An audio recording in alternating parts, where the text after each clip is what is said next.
visionary, intuitive, nuanced, extraordinary, divine. The rose of Sharon meets the dove, my dictionary, intersects vividly, imagine now, early, divine. I knew my time would come, but patience not my virtue. Life is funny though, jumping too fast, it should've hurt you. But the dawn is Venus, is intuitive, new emotion, divine. Motion, ocean floating, Billy Rubin Ocean. The shit, I am it, this dedicated in verbal intent, nighting the divine bars lit. Confident language, I dare you to try this. The lane switch, we tackle the abyss. Descend to ascend, straight into bend. Jamming like Ben, 3-stack, O'Farrell munchin'. Divine. Divine. Divine. My black thoughts uncommon, but I got common sense. So my comma bun concomitant with comet hits. Dissect my bars, I get a PhD in cunning wit. Delving vibrations in known esoterics, divine. My dialogue and verses now expanding. Divine consciousness, over under, understanding. Oh, the path is so demanding. And being real is uncanny. Automatons need nannies. I'll up the ante, because I'm so anti. Dumb, stupid, ignorant, come with something handy. Something I can hold.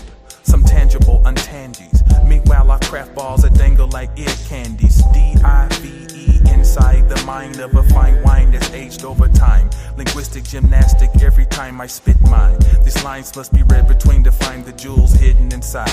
Divine.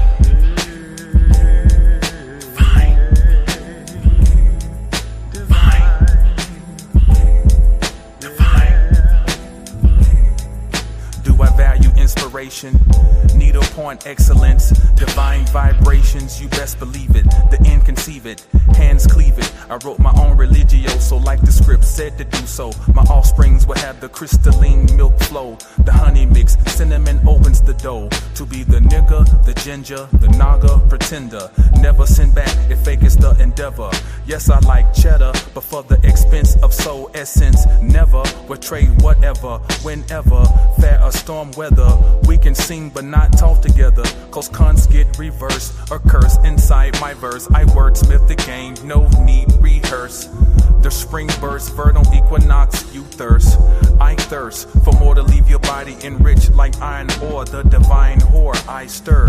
I'm soft earth from now on and going forth, me and her. Divine. Divine. The barren woman becomes the virgin. The baptizer is the revelator come in person. The vicar, the wicker, kindle light flicker in the night sky, come hither. In the winter where the plants wither and the earth is bitter, you will find your great potential, let the seeds enter. The ground with the feces round, the scarab beetles found. A place to lay eggs, nutrients and soil fed. Scorpio flow risen from the frozen dead. This is the word, bar superb. Every noun and verb perfectly formed. I gets down, you heard. Jacob's ladder climbing out of the dirt. The work, Dogun insight. Visors and neon, excellent divine eyesight. Higher than kite, lower than lithium dick sight. Sweet dick through plights to take red light flights at midnight. Type 5 spit right, the true essence of my life. I got a simple message, if you cite it then get it right. Cause this is divine.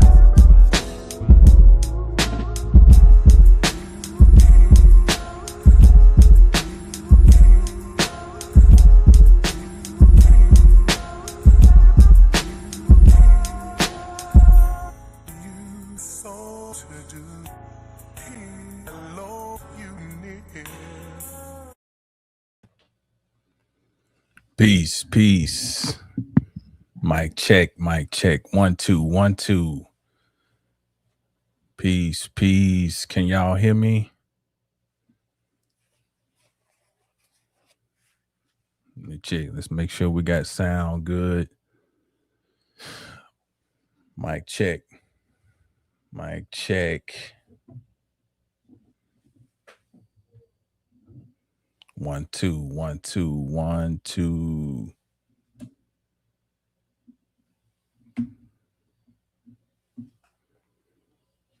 One, two. Can you hear me? Can you hear me? Somebody give me a 1, please. Okay, thank you, Tasha. Loud and clear. Thank you, Gita Life. Okay, let's go down the roll call. Let's peace everybody. What we got? May 28th, 2026. We have made it back for another installment of the Astrology of Black People, and we are doing this live tonight. Welcome, welcome. Peace 34 Black. Appreciate you always for your encouragement in the chat, telling people where they need to go. 720astrology.com. Peace to A Rhythm in the Dark. Sister Connor, peace. Erica Hernandez, peace. Pandora, peace. Good to see you. Lisa, peace. Good to see you. Natasha in the house. Sage in the house. Peace, peace. Tamara Brown in the house. All right. Have I covered everybody that is in thus far? Let's see. I'll make sure we acknowledge everybody as they come in. All right. I appreciate y'all being here prompt and ready for a exercise in critical thinking, in spiritual discernment, and in creative utilization of astrological transits to revisit and gain insight into periods of time that we have gone through as a collective, and I had been playing around with, I got discouraged last time I did this in the series because I made a discovery that I slipped through the first time I did it on on YouTube, and the video, The Lies of the Astrology of Black People, 1987. That one kind of took off, and then it's like the algorithm kind of caught up, like, oh, wait a minute, let's slow this down. And so I kind of backed off, but can y'all hear me? Somebody let me know if you can hear me, please. Lisa says no sound. Can I be heard? I'm gonna need y'all, if y'all by your phones, y'all be keeping me updated on. Okay, you can still hear. Okay, you can hear. Okay, thank you. All right. So, okay, thank y'all. But Black Butterfly asked me in a live if I was going to ever do another installment, and I had been toying around with okay, thank y'all. Okay, I'm glad y'all can hear. Okay, good. If at any time, if something drops out or whatever, y'all let me know, please. So I had been thinking about this, the 1950s, and it's funny that when she said it, I said, okay, that's confirmation. I'm gonna go ahead and put this together. And this one is not gonna be a long, drawn out. Sometimes I have pages and pages of notes. I only got 3 pages here, and we're gonna get right to it. And but first I need to set the stage. The decade of the 1950s is kind of special for me because that's the decade my father graduated from high school. My father graduated in 1955 from high school. And so looking back, I feel like I'm peering into the world. This is what's crazy about astrology.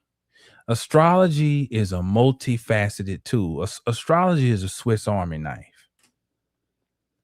You're only limited with astrology to your ability to use it.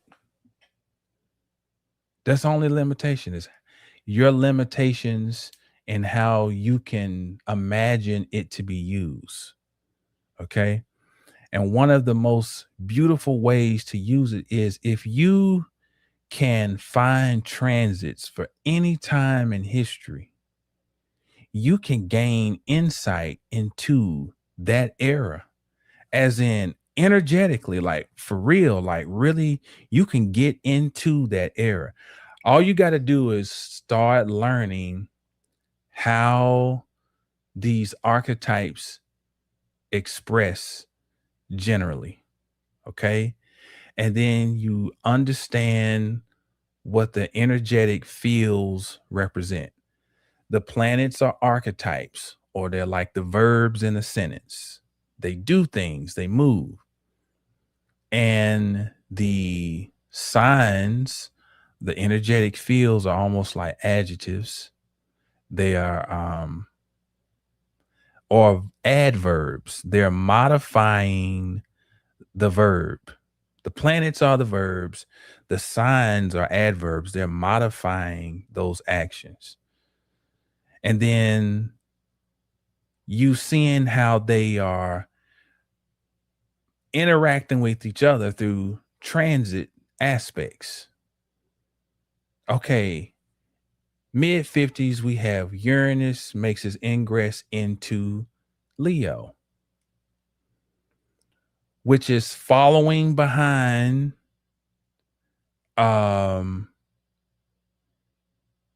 Pluto, which has been through Leo. Okay. And so, but Uranus is in a square to Neptune, which is ingressing Scorpio. So here's the deal. If you study astrology, right, you start learning about how these planets naturally emote or express their energy. Okay. And then how does that get changed by the sign they're in? And then how does that then impact each other by aspect? And once you can tap into that, and you go and do keywords, that's why I'm giving you,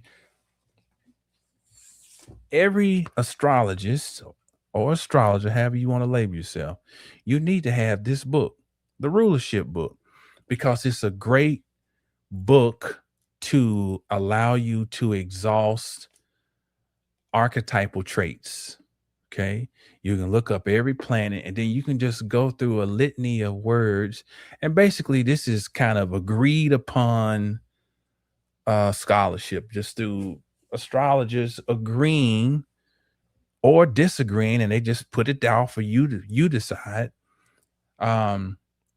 These different keywords associated with planets.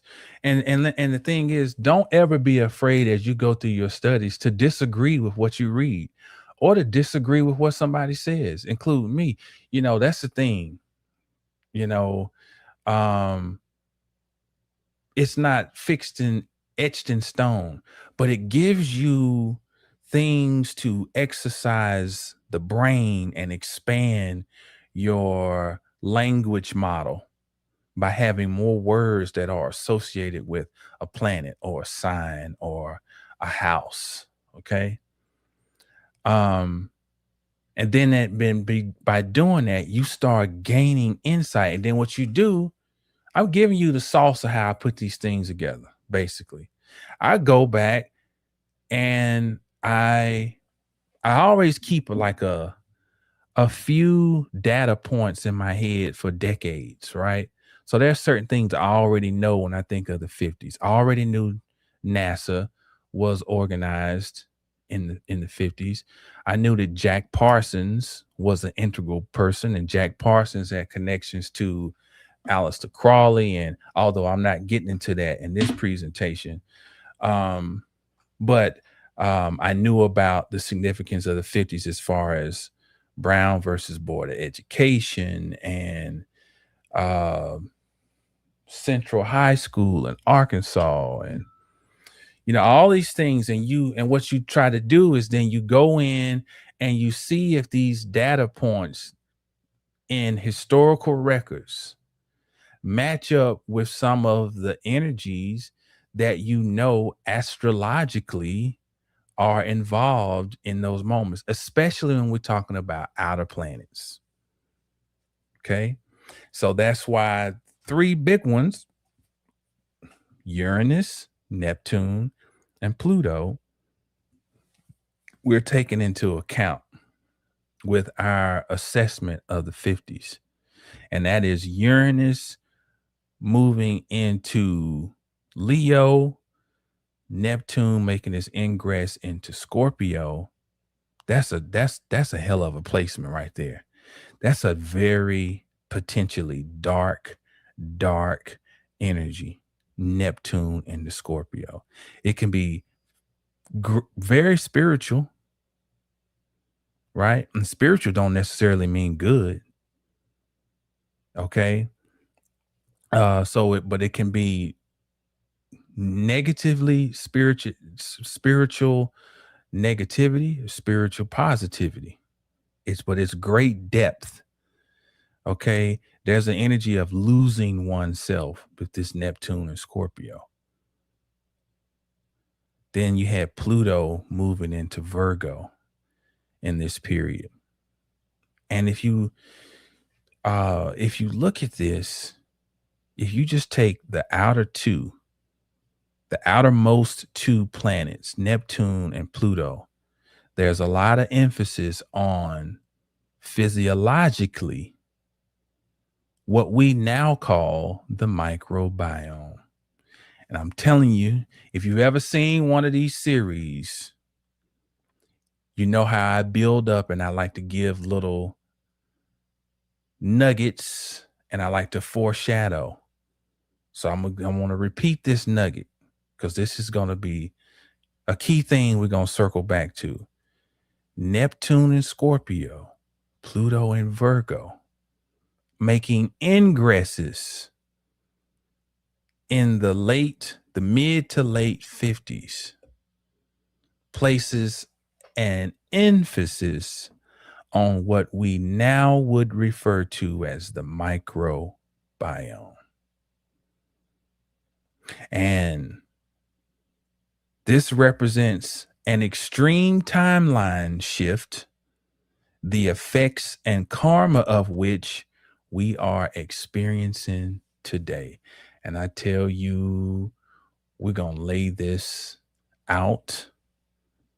Okay. And I'm going to walk this down as best I can. Okay. So Uranus's ingress into Leo brought about innovative efforts in broadcasting. Now let's just think timeline here. What's going on in the world? U.S. has come out of World War II, appearing to be victorious. The 50s, the golden age of television, because this is when marketing, advertising has made a major shift. Previously, it is primarily focused through radio. Now there's a visual element to marketing and advertisement. And Neptune rules over fantasy. Neptune rules over movies and television. Anything that creates an illusion is Neptune. And we remember Neptune is ingressing Scorpio in this period. So there's an ability to channel something if we are desiring to channel something deep, something dark, and something vile, if certain factions so choose. And now you have something that can communicate the energy that is being channeled. So this Uranus Uranus rules over mass broadcasting. So, I always think of your basic astrological rules. Mercury is communication, but Uranus would be the higher octave of sorts of Mercury. Okay, just like Mercury rules over the central nervous system, Uranus rules over the autonomic nervous system. So Mercury communicates, but Uranus broadcasts that communication on a big scale. So there's this innovative breakthrough in how to broadcast the ego, because Uranus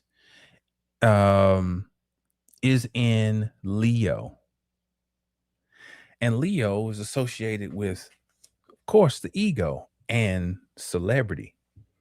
So there's a new way of experiencing celebrity with Uranus ingress into Leo as the television is coming onto the scene. There's also a great unpredictability, because that's Uranus, in the art world. Leo is definitely one of the signs that we associate with creativity and art. Not the only, but it's one of them that we would think is a artistic expressing sign.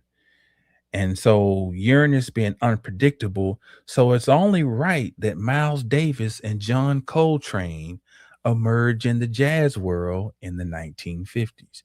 Two very unpredictable musicians and artists.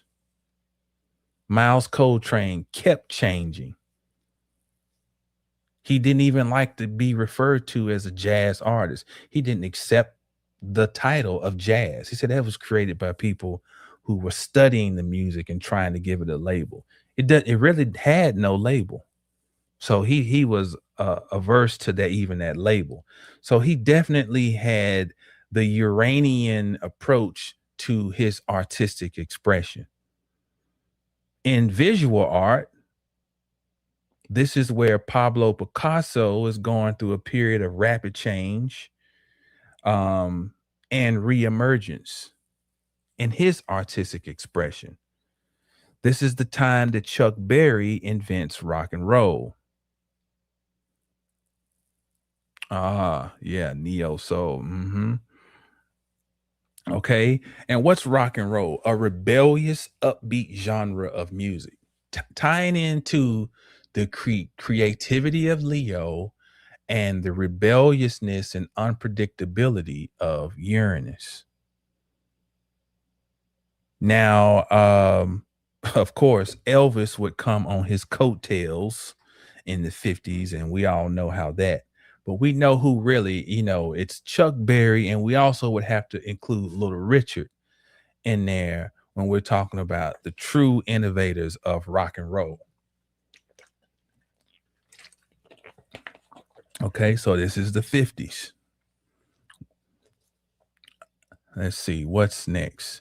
The ingress of Neptune into Scorpio brought out the dark side of religion, because Neptune is also beliefs, and Scorpio is the depths and the putridness and the degradation of something. It's the decaying state. We're talking about the negative side of Scorpio. We do know, because we know we're not maligning we're not doing that pop astrology where we're talking, well, all Scorpios are this way and beware of, we know we're above that garbage, but we're just talking about the potential negatives of Scorpio.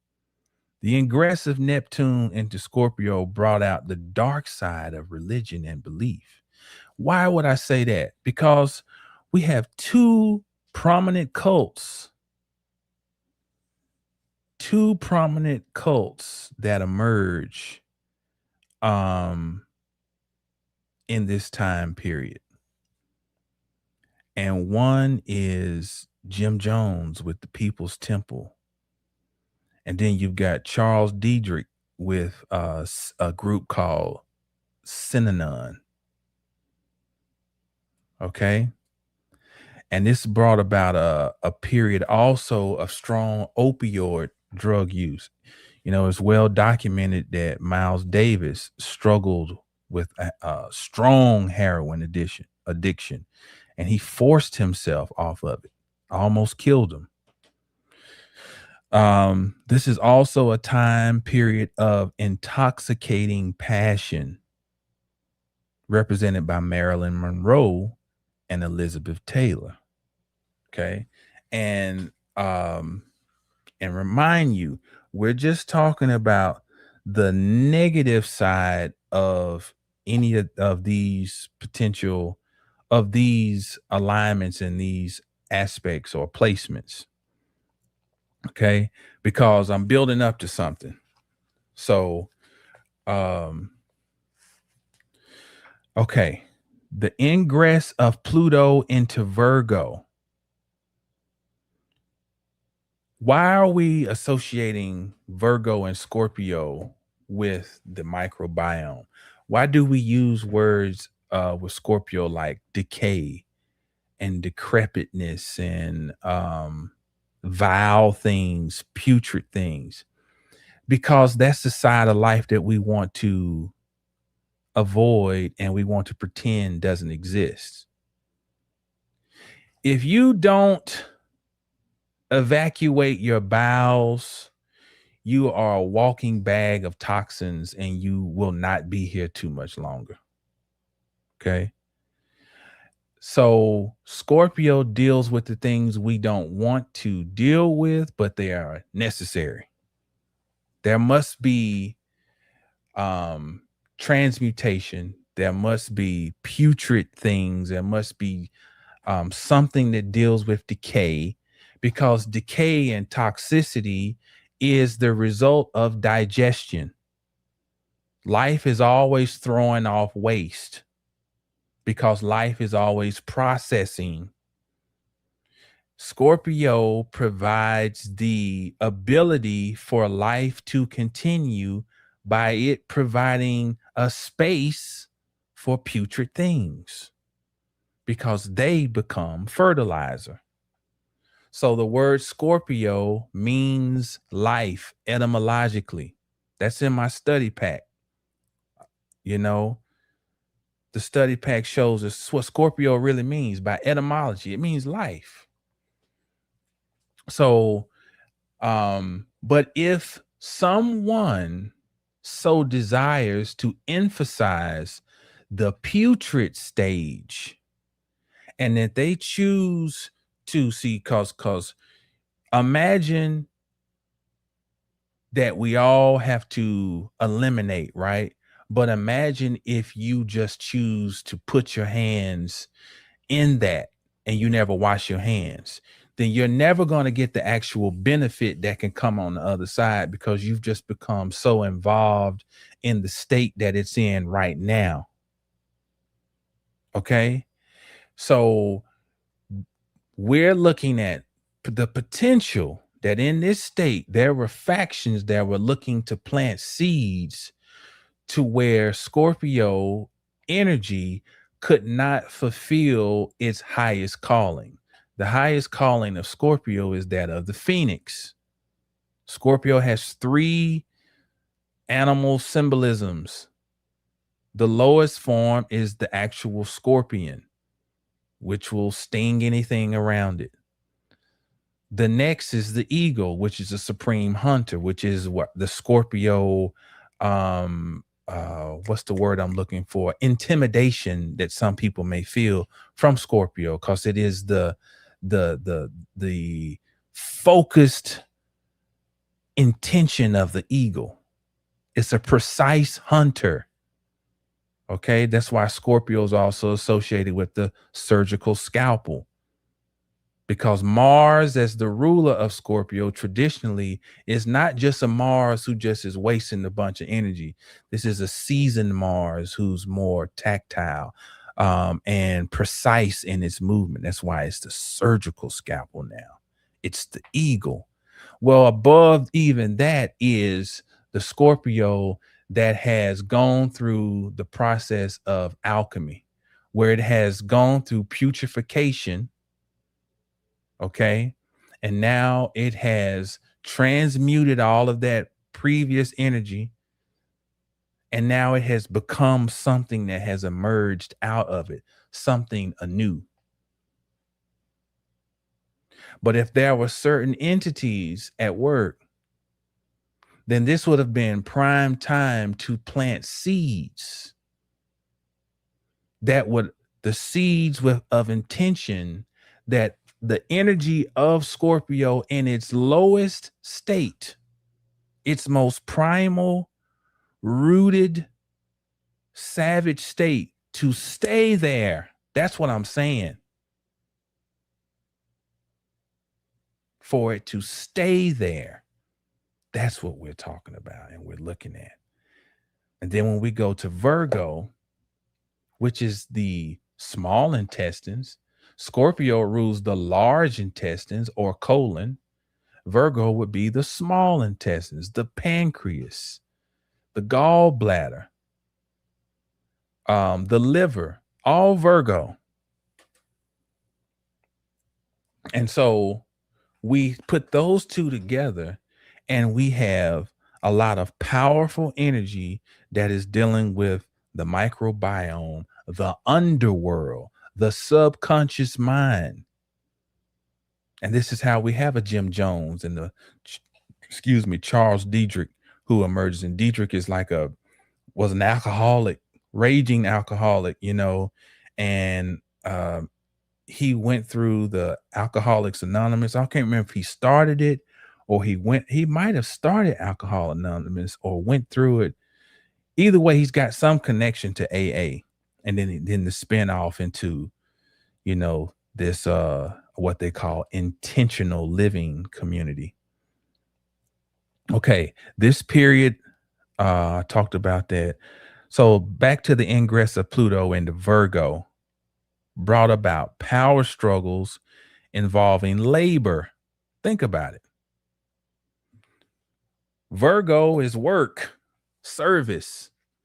Pluto, one facet of Pluto is power, control, force. And so we had power struggles emerging over labor issues, working class people in everyday life. How did Martin Luther King get his start? It was in 1954 with the bus boycott in Montgomery, Alabama. It was, on the surface, it was racial because it's black people, quote unquote. But underneath, it was a working class issue because these are people who are trying to get to work. Okay. They're not out, riding around joyriding. They're trying to, people tired. They've been out, in the South, a lot of people were cooks, domestics, especially where I'm from. If you go and look at my, old census reports, you'll see such and such, head of house, occupation, cook. The man normally would be a cook somewhere, and the woman would be a domestic. That was just where we were from. That was the general theme. So we're talking about a struggle amongst common people, everyday people. We see this unfold with Pluto and Virgo.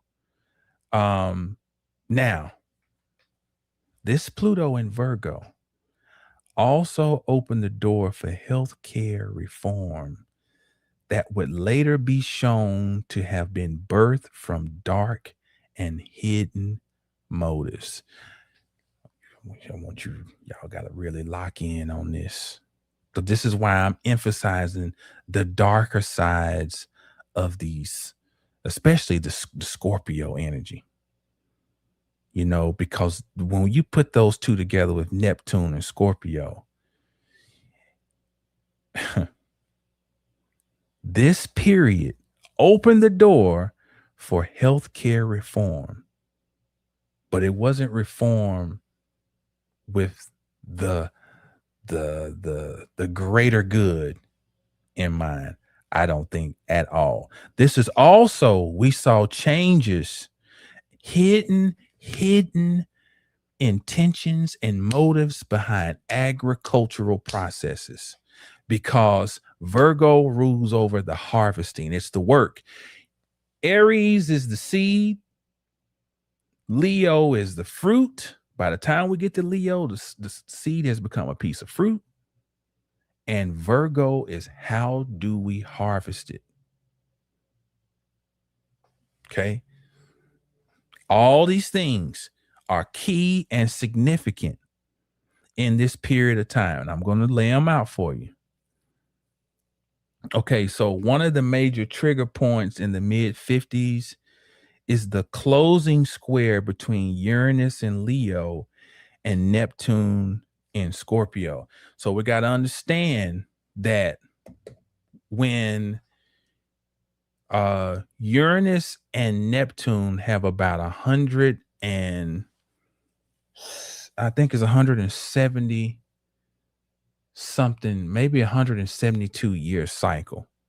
So they had a new start to their synodic cycle in 1821. Now, what's significant, I've talked about this in other presentations. I can't remember the name of the group that they were part of, but it involved Francis Scott Key was one of them, and Daniel Webster was another. And they had created this organization. I can't remember the name, but they went and created the fictitious country of Monrovia in West Africa. And this group had set out with the purpose of trying to move Black people from this landmass over there to West Africa. So that's a connection with Monrovia, Liberia. And so then you got to also go back and reimagine the thing about Mark. I know everybody heart bleeds for Marcus Garvey, but you got to wonder who's always behind people and what's the motive, because Marcus Garvey was trying to get people to go to Liberia. But that was not new. 1821, these people were already trying to move, which would be a form of denationalization. Your nation is your nativity, same thing, birth. So how do we remove these people from this landmass? That is with Uranus and Neptune in a conjunction, starting a new synodic cycle. So the faster moving planet is going to keep moving. Okay. And that they're going to have an opening square. They're going to have an opposition. Opposition is around the early part of the 1900s. And this is where I already broke all this stuff down in other presentations. So we're just going to fast forward to where now we're in the 50s and they're in a closing square to each other. So the opening square is like, oh man, I got this pressure on me. I got to do something. It's just like, it's like your first period of crisis relative to their relationship. Okay. And they're like, oh man, we got to do something. Okay. The last square, we've already seen the crisis. So we got a little history. So in the last square, now we should be a little more seasoned. You think about it. First square in astronomical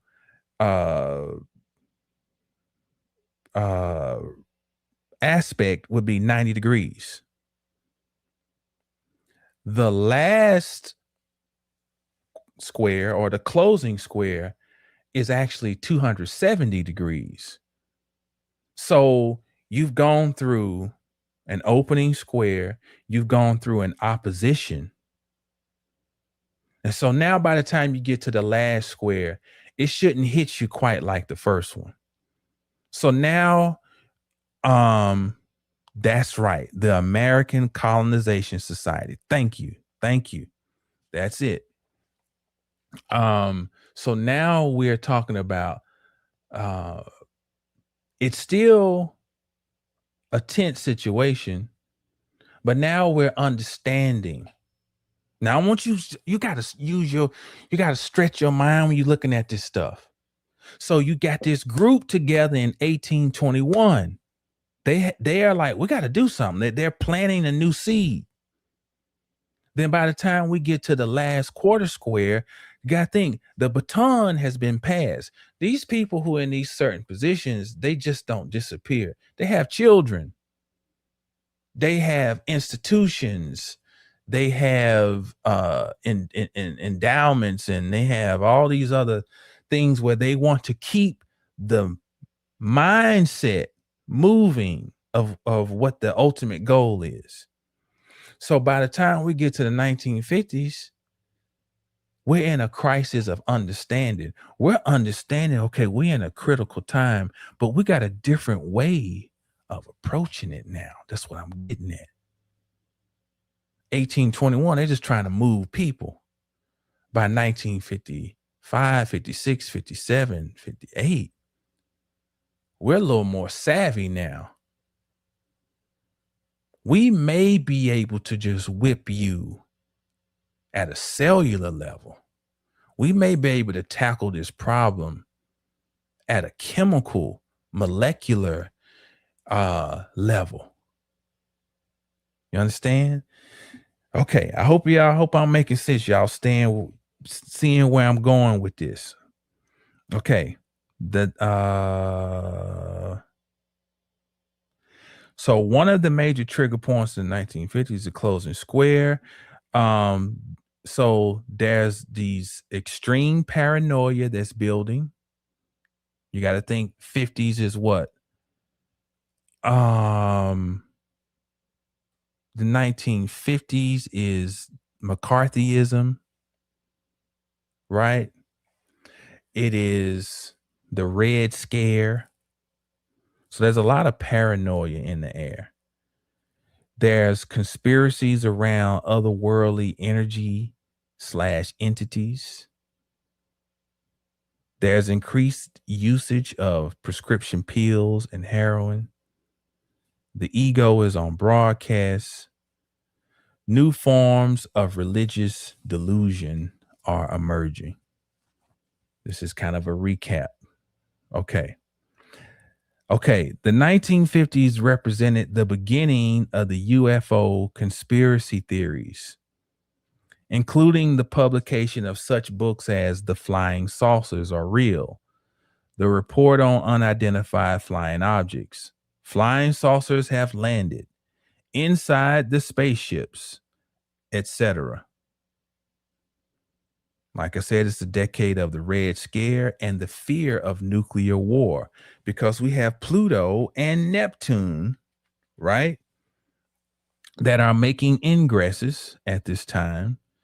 And so this ties in again to the paranoia around nuclear weapons and war. So at the beginning of the decade, this is where we start to shift. What I'm putting on what I'm piecing together here is a theory. The theory I have is that things that the average person would not think are connected, I'm possibly delusional enough to see a connection. So all this stuff is just Jamal theorizing, right? But I'm going to jump around, because basically what I want to show is different things happening around this time and attempt to connect the dots, because I don't think nothing just happens by happenstance. At the beginning of the decade, the 1950s, Black people are still mostly separated from white people in most, if not all, facets of life. This world drastically changes by the end of the decade. Question: was this change the result of human tenacity and the resilience of righteous efforts? Or was that the hidden desired outcome by the power structure? In other words, was the all the efforts that unfolded, was it just because people forced change? Or was the change what was already desired? Okay. We're talking Hegelian dialectic, problem, reaction, solution. Okay. Was part of the efforts to structure economic, health, political, judicial, educational, and overall societal imbalances aimed toward a desired outcome? What outcome then, you may ask? The dissolving Neptune of identity, Leo. Neptune's in Scorpio in a square to Uranus in Leo. And I know I just blended those two. Okay, so stay with me. We're building to something. 1954, Brown versus Board of Education. Brown versus Board of Education. This is a key catalyst in these events in the 1950s.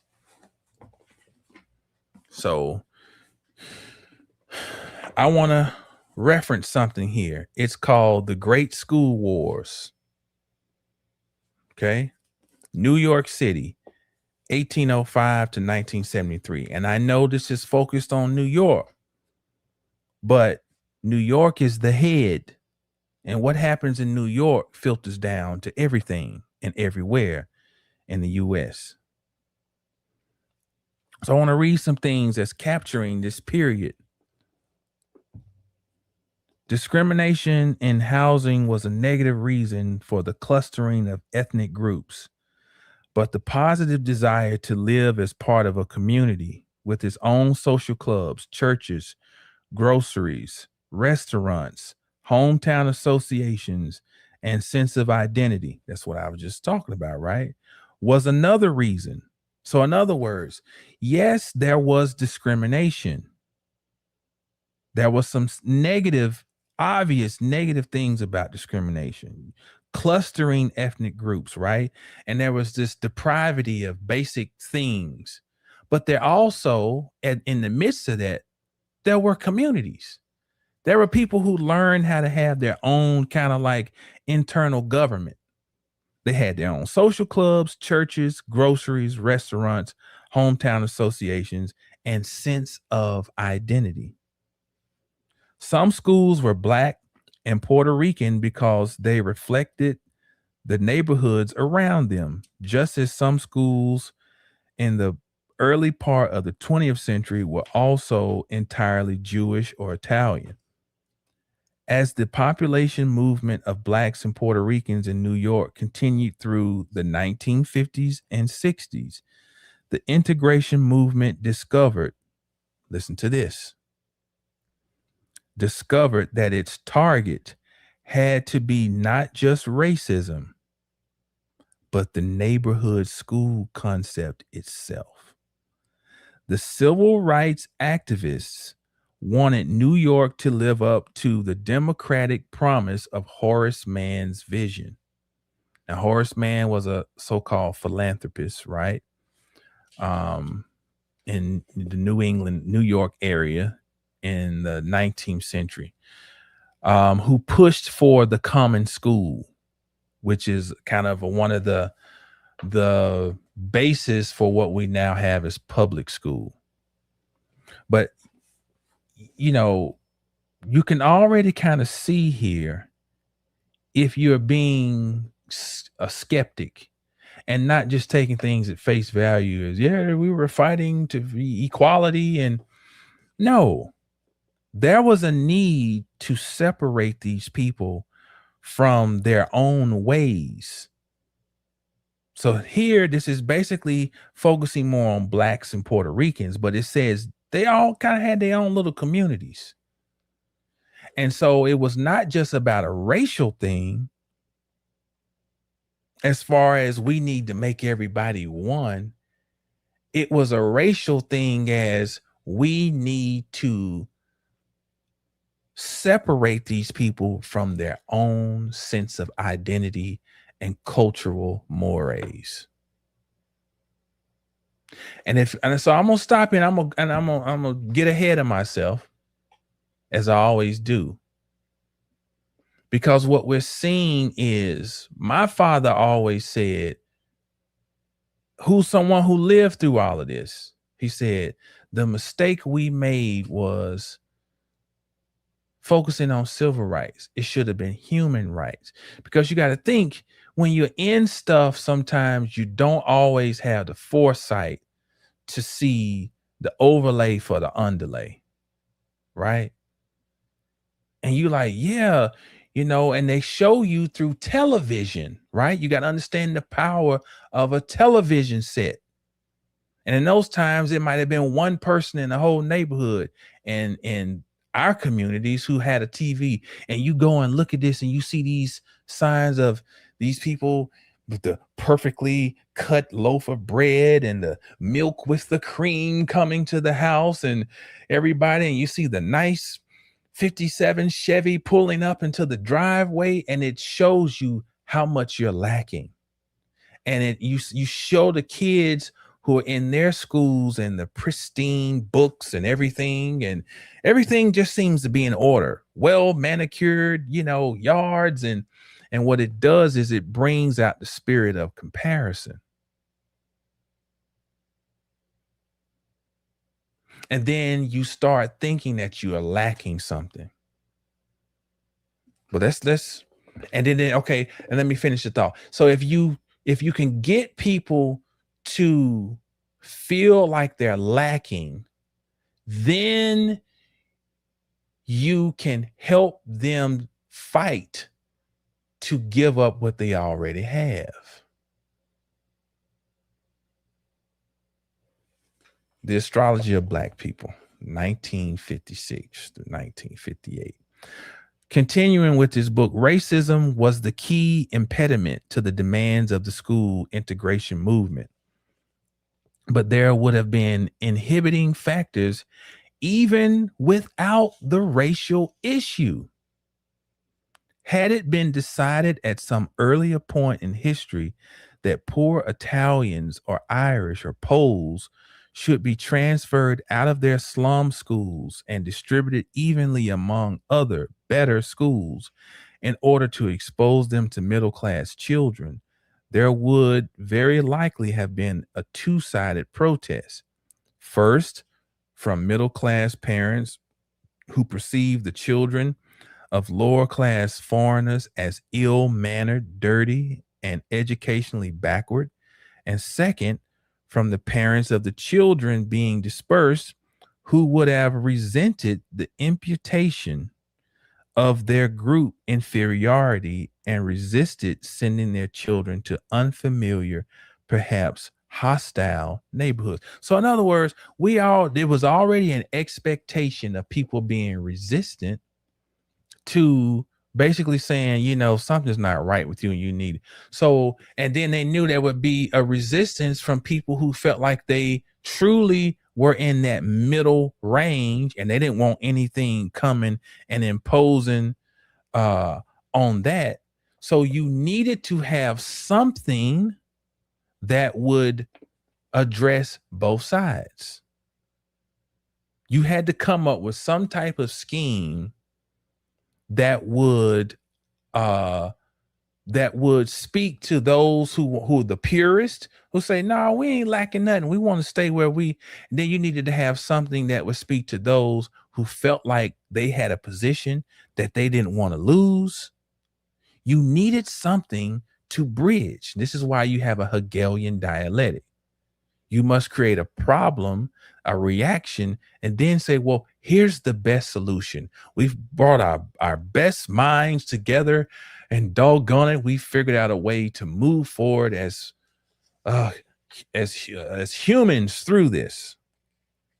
Okay. So I'm gonna read one more little section out of here.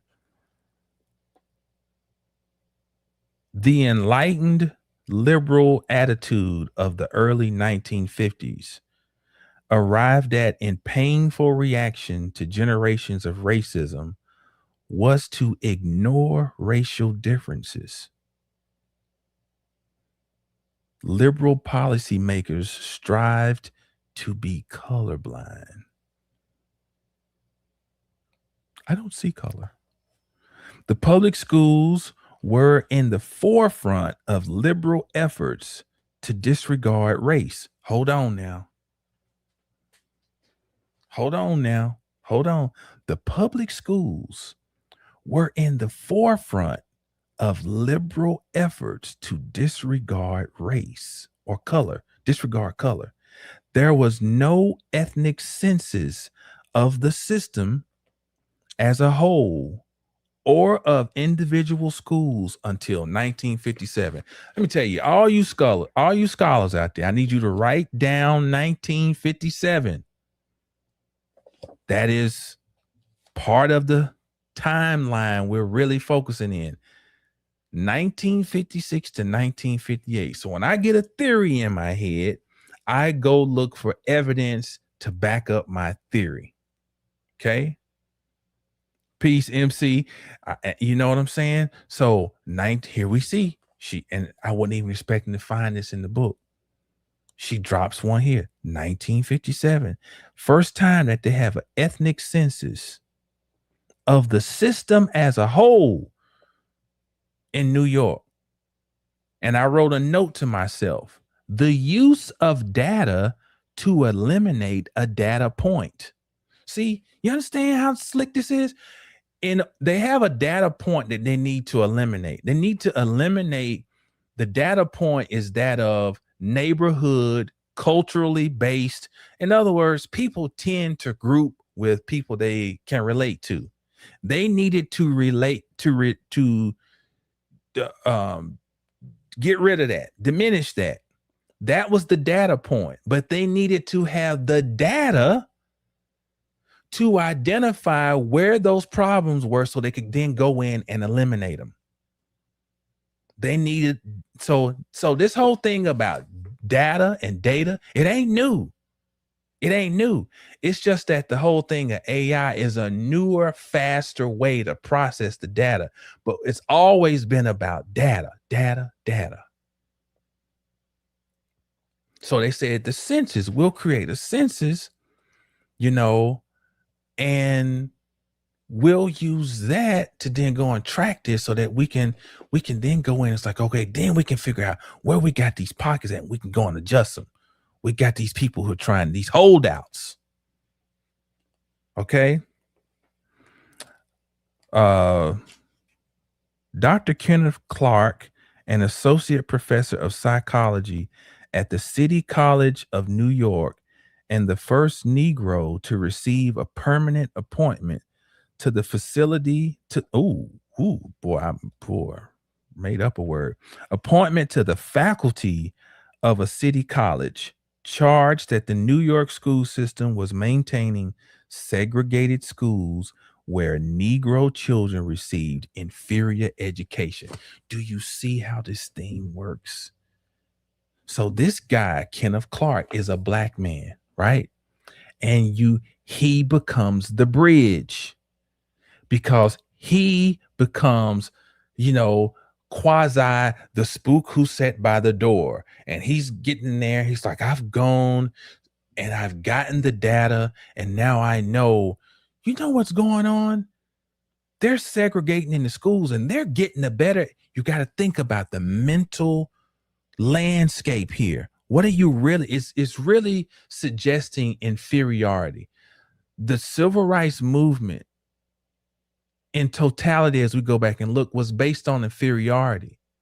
It was based on coming from the perspective of I'm being denied and therefore I'm lesser than because you're denying me access to what you have.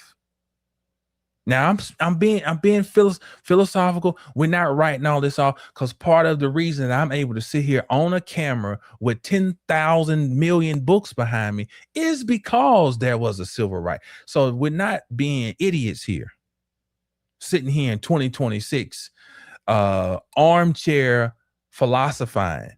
Okay, but we have to also one thing you learn from corporate America, they always go back and have audits.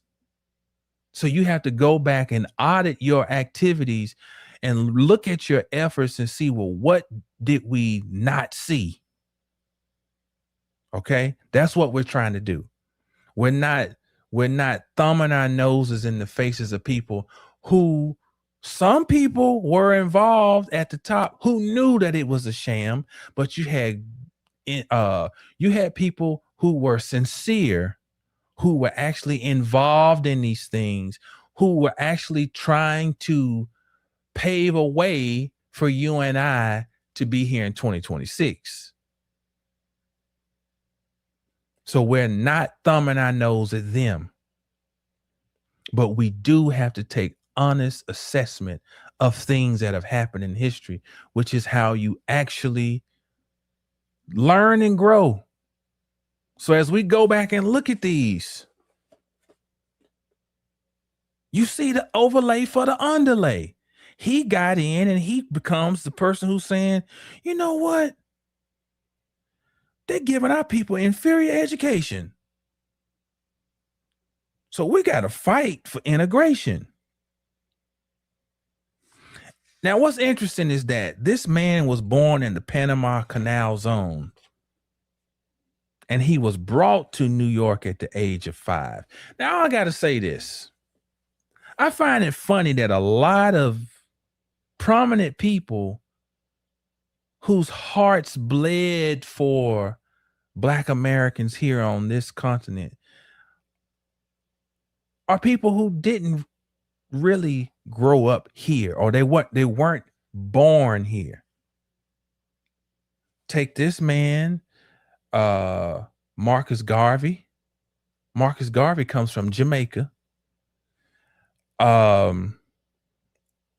Let's take even the scholar, let's just be honest. Let's talk about even Ivan Van Sertima. And I mean, I got Ivan Van Sertima books, right? Let's take even Dr. Ben, like it's just, I don't know what it is about this thing about sometimes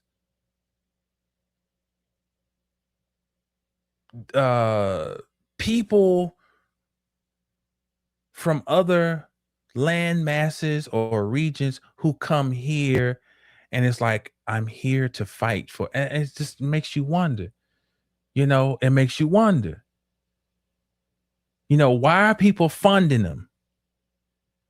Farrakhan is the other name I was thinking of. Farrakhan from the islands.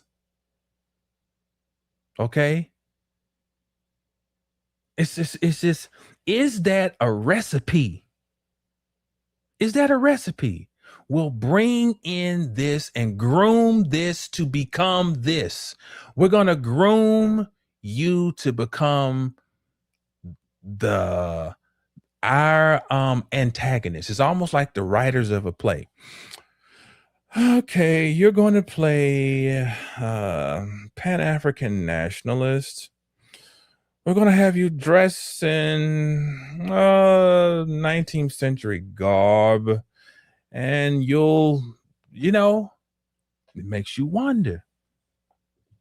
Okay, but I digress. Let's keep going.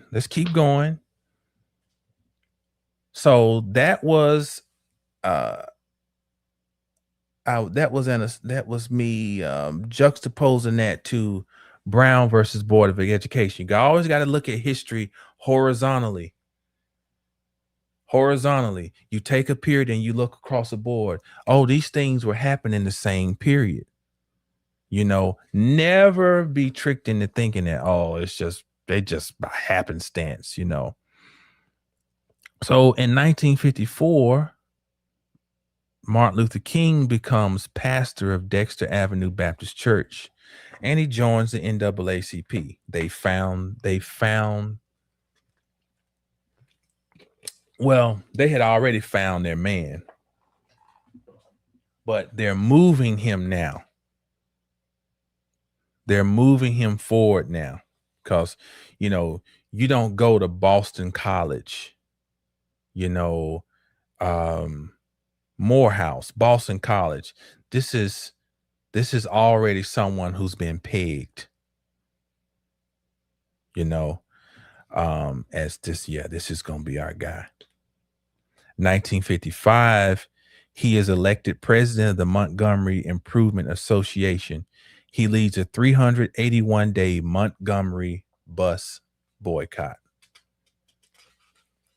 Now the plan is in motion.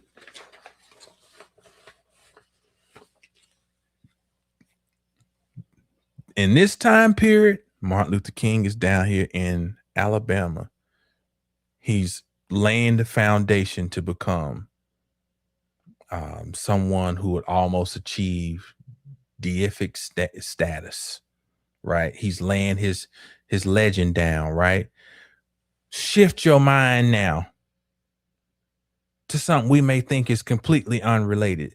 It's 1956, and there's a man named Aaron Lerner who discovers something called melanocyte stimulating hormone, shorthand MSH, along with melanin concentrating hormone. Now let me clarify. He only discovered melanocyte stimulating hormone, but there's another hormone called melanin concentrating hormone, MCH, which would not be isolated until 1983. You just y'all hold your horses, because when I piece all this shit together, we ain't even got to halftime yet. So just stay with me. Okay. These two are classified as melanotropic peptides. Okay. I just want to give you that for you. You can do your Google searches later. Melanotropic peptides. Okay.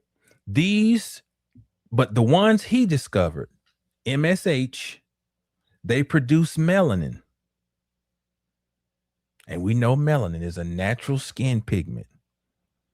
Skin pigments play a role. Now, I got this from a source online. I can't remember which one because I had so many tabs open. Okay.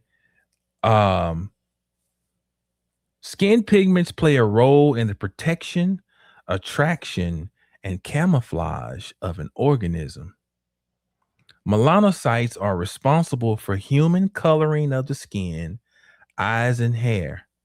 In human skin, these cells offer protection against DNA damaging UV rays. Now listen to this. MSH, which is melanocyte stimulating hormone, which was discovered by Aaron Lerner, a dermatologist at Yale University in 1956. It is in an antagonistic relationship with MCH, which is melanin concentrating hormone. So in other words, think about it. If something stimulates, it starts something. Okay? Stimulation means to initiate, to set something ablaze of sorts. Concentrating means to pull everything in and condense. Think about it. So the melanin concentrating hormone is antagonistic to melanin stimulating or melanocyte stimulating hormone. Now I want you follow this shit. In 1821, Uranus and Neptune are in a conjunction. And it was like, we got a problem. Let's try to ship them over here. Let's try to ship them over there. Let's just try to get rid of them. We got to do something. Okay. By the closing square, the paranoia is there. There's a crisis afoot. There's a sense of urgency, but we got different tools we can use now.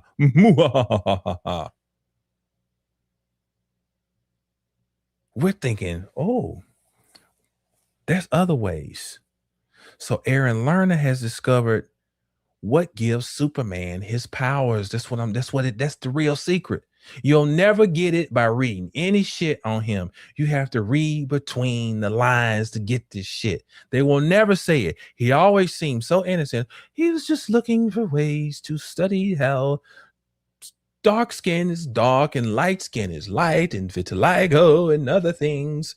And they always had these pictures of him. He looks so calm and just like he's just a purebred, just a good guy who drinks milk and smokes out of a pipe and no, it was figuring out what makes Superman Superman. Now, but hindsight, we know now that melanocyte stimulating hormone and melanin concentrating hormone are antagonistic. So MSH stimulates melanogenesis and MCH inhibits it. MSH and MCH are both produced in the hypothalamus,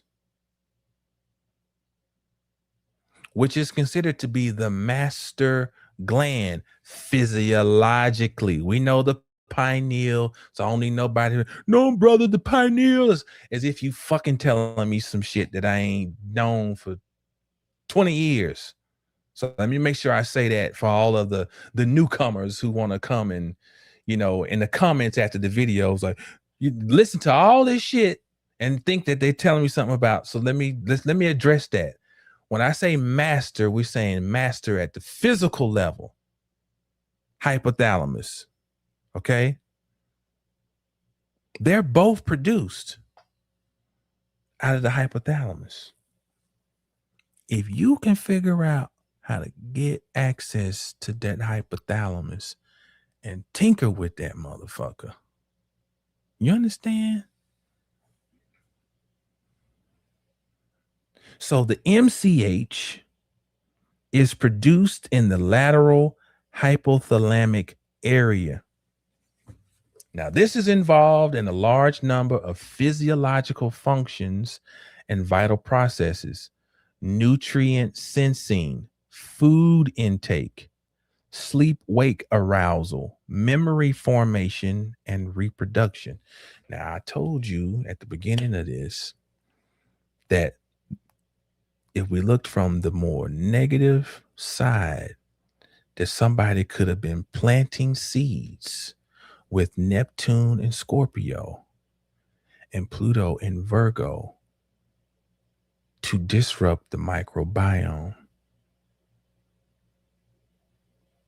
But did you know that they are all in communication with the hypothalamus? The microbiome is a feedback network that goes between those and other systems. Well, hold on though. We building. Okay. The MCH specifically regulates energy balance and glucose homeostasis by controlling food intake and peripheral lipid metabolism. Lipid is fat metabolism. Energy expenditure, locomotor activity, and brown adipose tissue thermogenesis.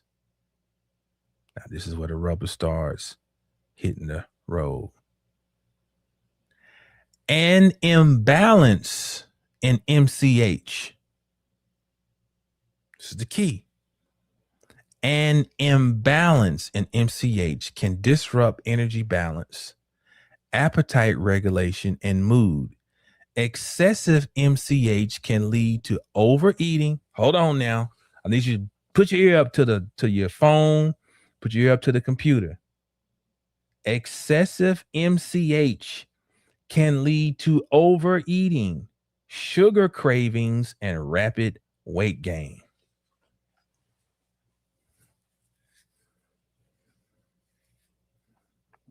So just think. So listen.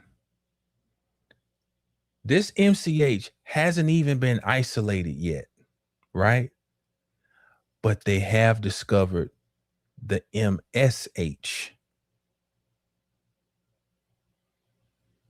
And so if you discover something and that it has the ability to do certain things, even if you don't quite have a game plan of the ultimate to attack it, you at least know this thing's powerful. I got to do something about this.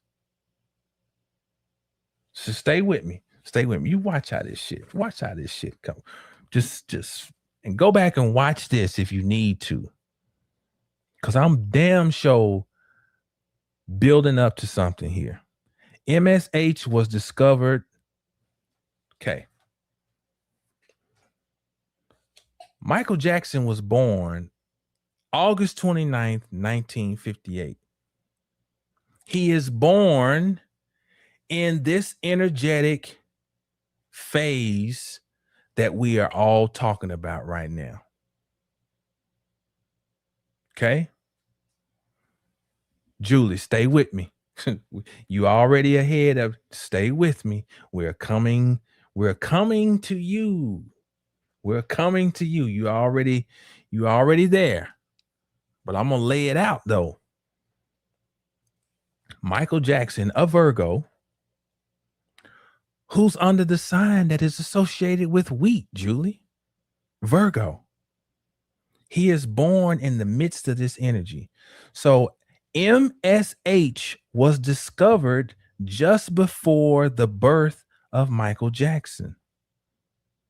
MCH, the negative one, was isolated around the time of 1983. Now, y'all, now listen to this. Around the time of 1983, it is in this same time span that Michael Jackson is diagnosed with vitiligo. It is in this same time frame, around the time that Michael Jackson is diagnosed with vitiligo. This is the time where we have the explosion of type 2 diabetes. This is the emergence of crack cocaine. This is the creation of a thing called DARE. This is the emergence of AIDS and the release of Thriller. Now, here's Jamal's crazy, and this is shit so crazy. I'm gonna have to open another bottle of water and take me a swig of this. I think when Michael Jackson put Thriller out,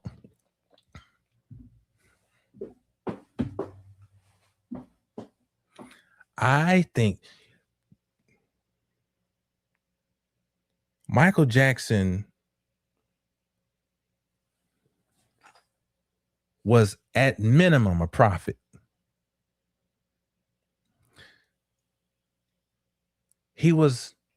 To say he was a genius would be like an understatement.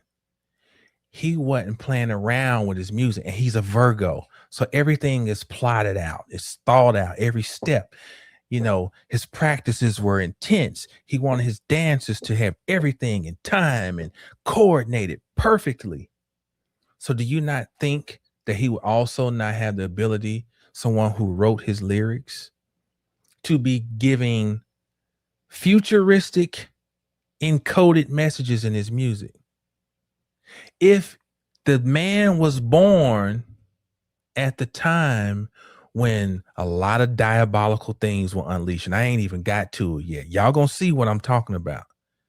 And by the time he puts out this and he puts out this album, he's starting to suffer from a condition related to the person who made a key discovery right before his birth, Aaron Lerner.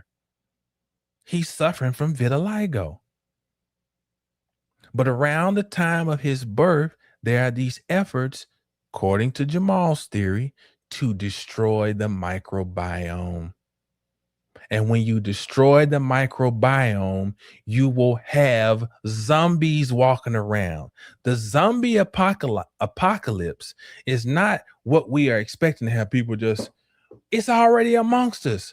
The vast majority of the people around us, their microbiomes are wrecked, destroyed, and they are zombies.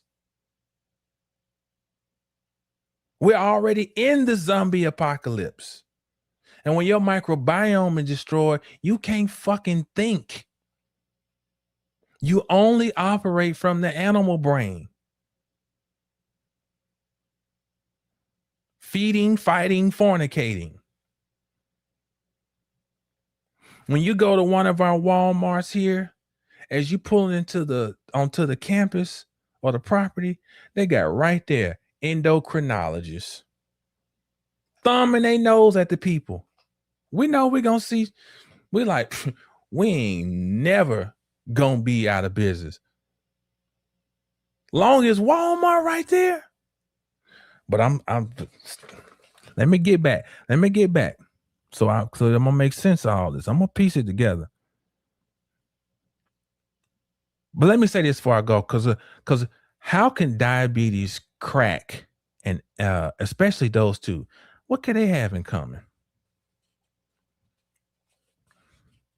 Well, the MCH,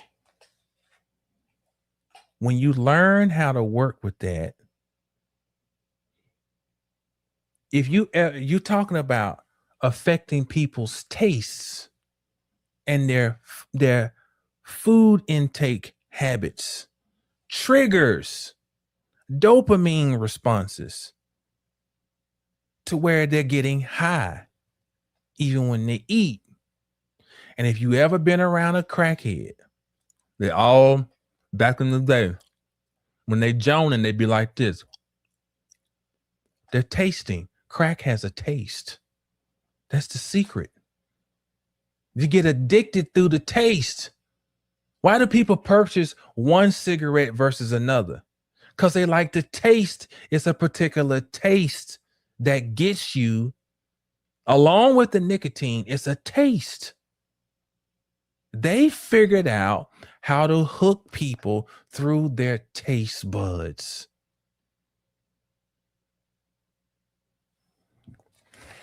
Okay. Let me get back so I can. Defects in melanocyte function can lead to skin pigmentation disorders, including vitiligo, albinism, and melanoma. MSH stimulates pigment organelle dispersion out into the dendritic processes of the melanocytes. In other words, it pushes out. It's like throwing paint out. It pushes out. Okay? It protects the skin from UV rays. It controls pigmentation, regulates appetite, and manages the body's inflammatory responses. It contributes to the central nervous system pathways, and it also regulates sexual arousal. So think about it. If that's dysregulated, just you gotta think, man. The plans, we don't ever think, because we're so busy trying to make ends meet, that if somebody brings stuff like this, it just seems like, oh, it's a bunch of bullshit. But do you know, if you have things in order, you know what people do? They create think tanks. Think tanks don't get together to figure out how they're going to pay the rent next month. A think tank is operating 50, 60, sometimes 100 years in the future. So that what I'm saying ain't far-fetched at all.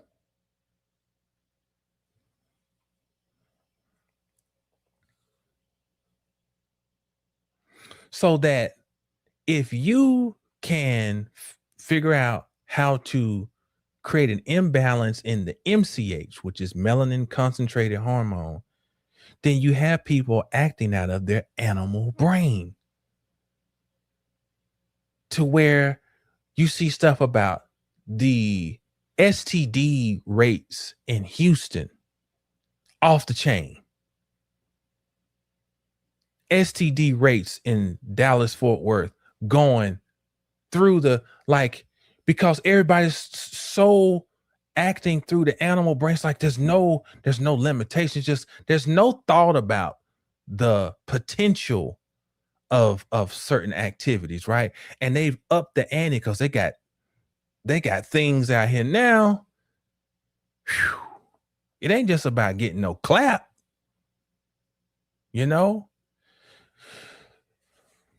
everything's connected.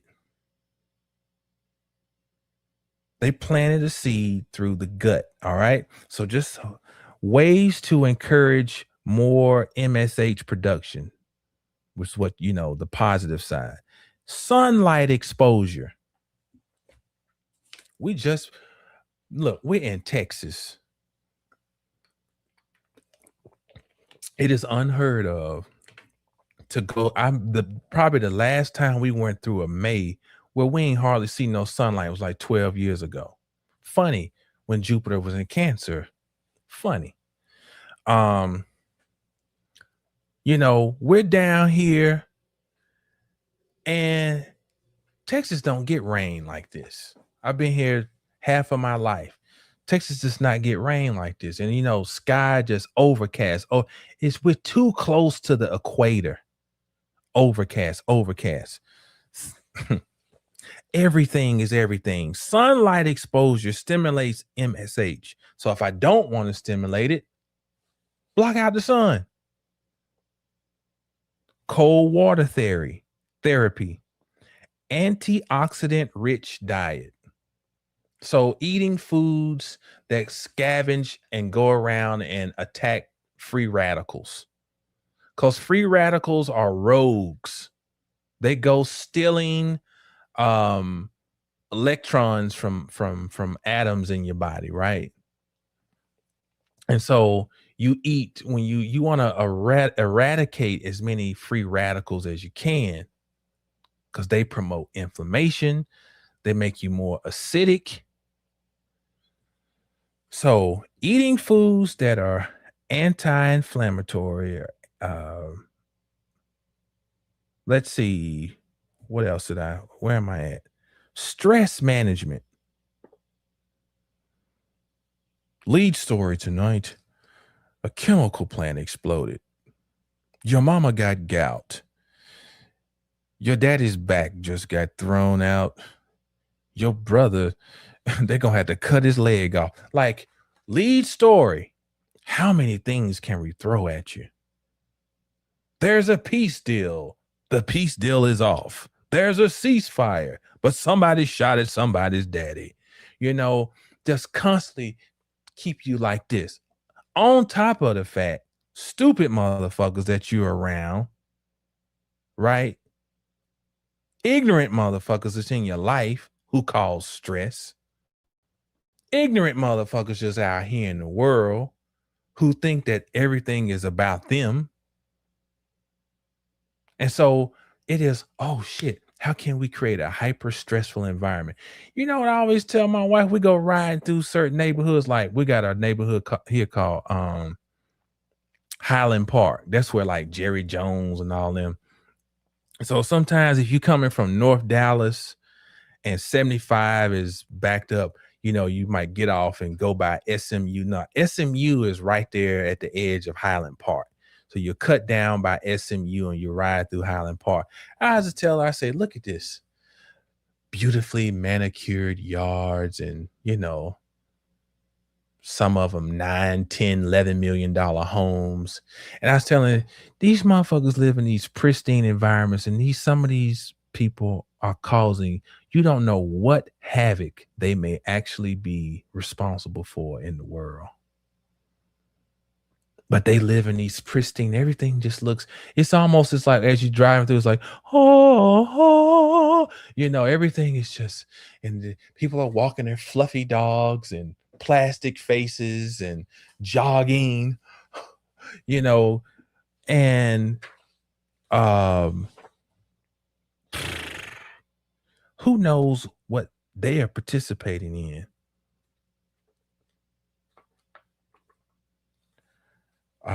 So stress management. In other words, they live in low stress environments, at least to the eye, because I know these people have horrid things going on behind the doors, right? I remember I used to train some people and they told me crazy shit you can never imagine. That they went home first of all, they had bought their daughter a pet pig. Psychotic shit. A pet pig.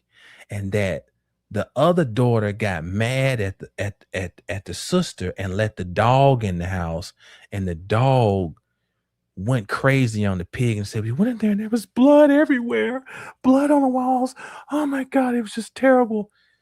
What motherfucker buys a pet pig and is running in you like psychotic shit? That's the type of crazy shit be going on behind these doors, and these people come out looking like, like everything's perfect. We're perfect, So yeah, it'd be shit. It'd be all types of crazy shit. But the environment looks pristine.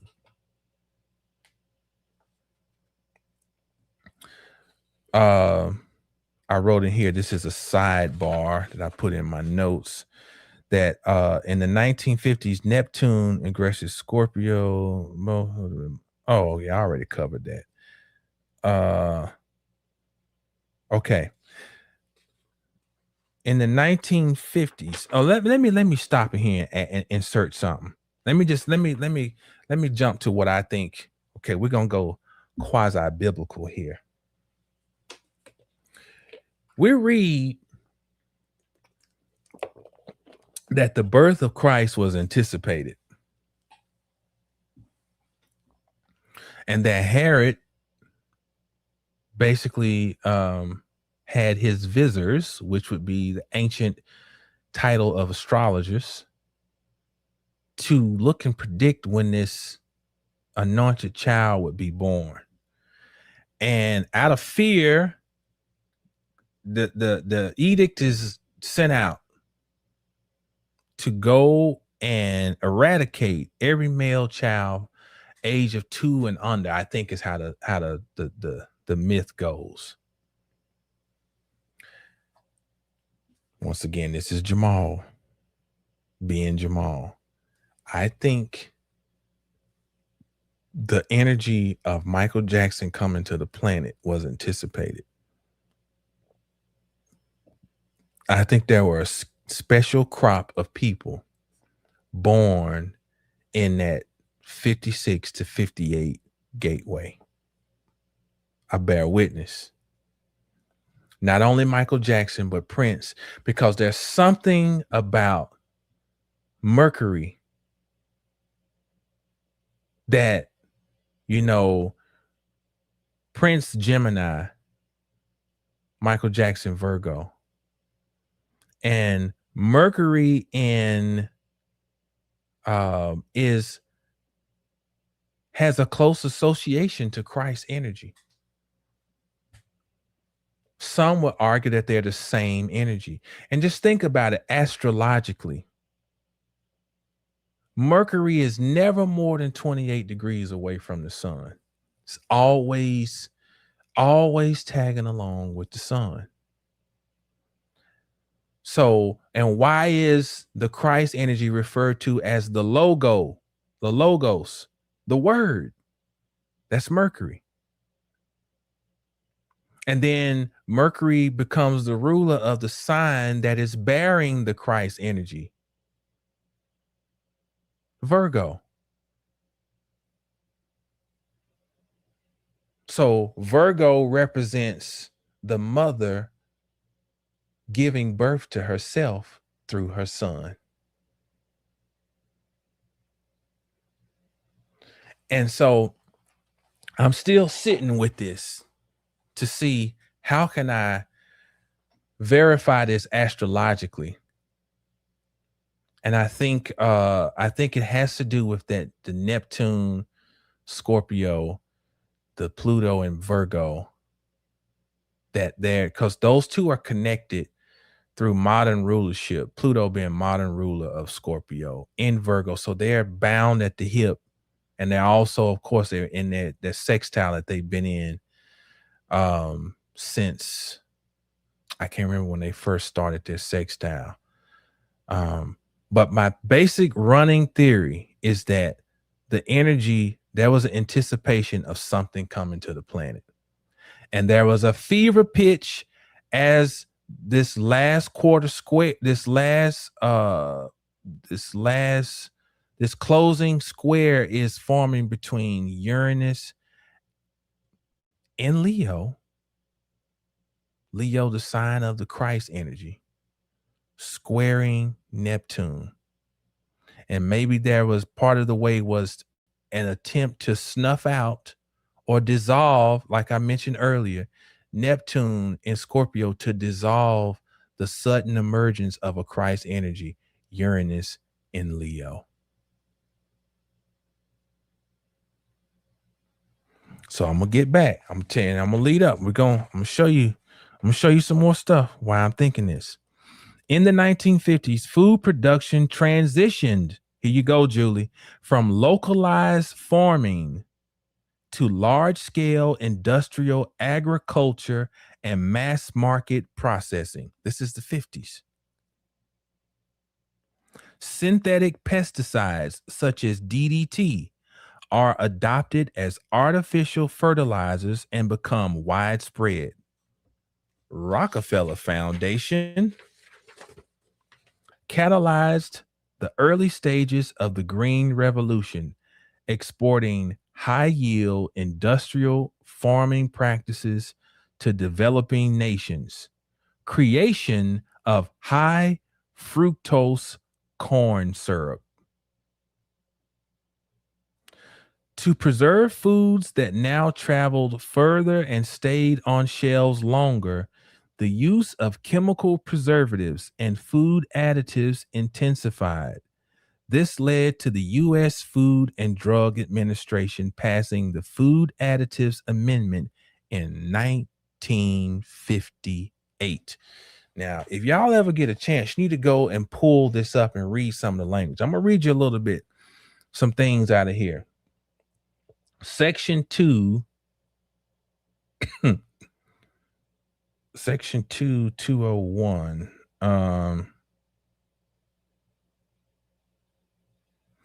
The term, listen to some of the verbiage. The term food additive means any substance the intended use of which results or may reasonably be expected to result, directly or indirectly, in its becoming a component or otherwise affecting the characteristics of any food. You see how much double talk is in this and fucking extra language, but just take it at face value of what it's really saying.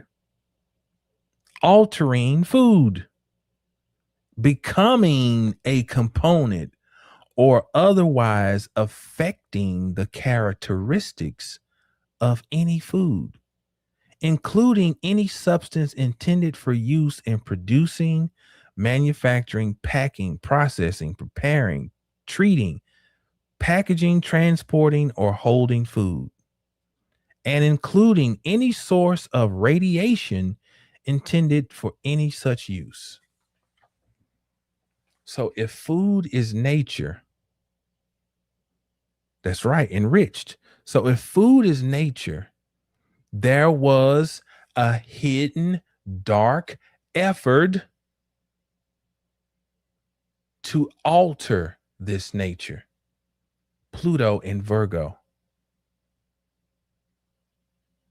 And Neptune, see, Pluto rules over poison that you know is poison.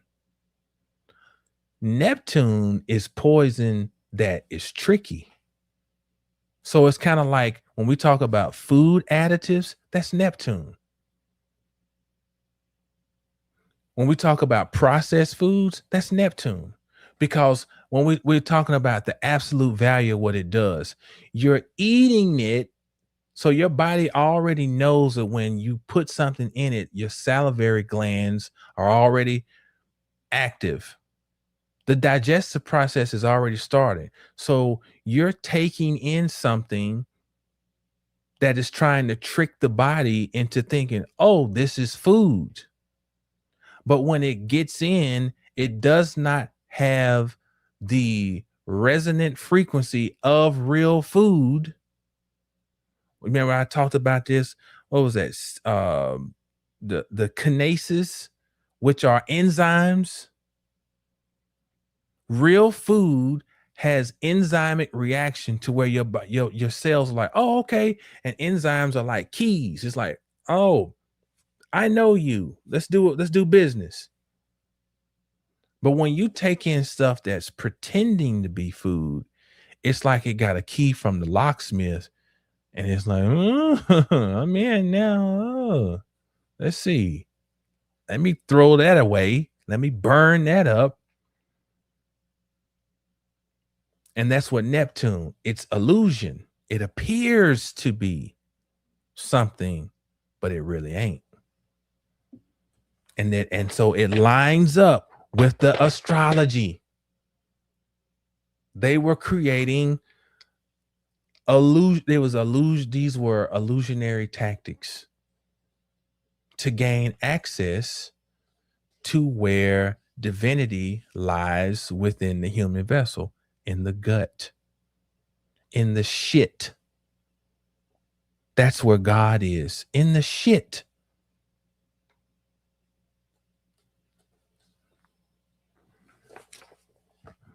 Okay, another section that where a pesticide chemical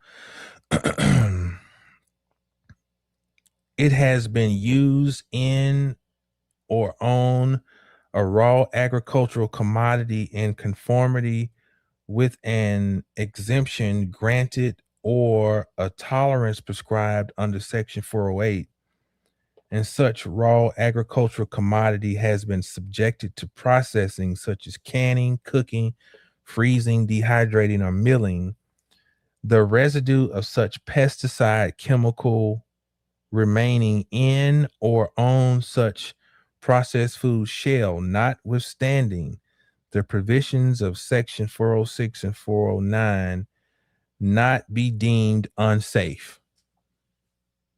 Man, we went all the way around Robin Hood's barnyard to say, it's poisonous, but we won't deem it unsafe. If such residue in or on the raw agricultural commodity has been removed to the extent possible in good manufacturing practice, and the concentration of such residue in the processed food when ready to eat is not greater than the tolerance prescribed for the raw agricultural commodity. In other words, as long as it's not as poisonous as we have already deemed what is too poisonous, it ain't poisonous. It's cool. Nothing is new under the sun. Nothing that we're experiencing now just now started. This is where the seeds were laid. This act comes out in 1958, good people. Okay.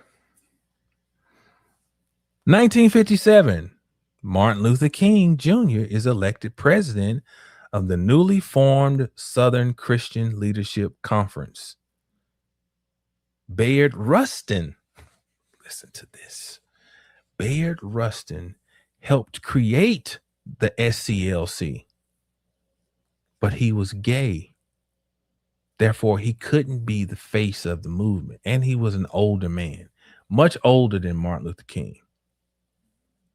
So he didn't have the youthfulness, and he was gay. But he's the one who wanted to put Martin Luther King in there. He was behind him. No pun intended. So this is what we got to ask. You remember when Barack Obama served his 2 terms, and a lot of people were upset because they said he did more for a particular alphabetic community than he did for the people who he phenotypically seemed to align with? Remember? Okay.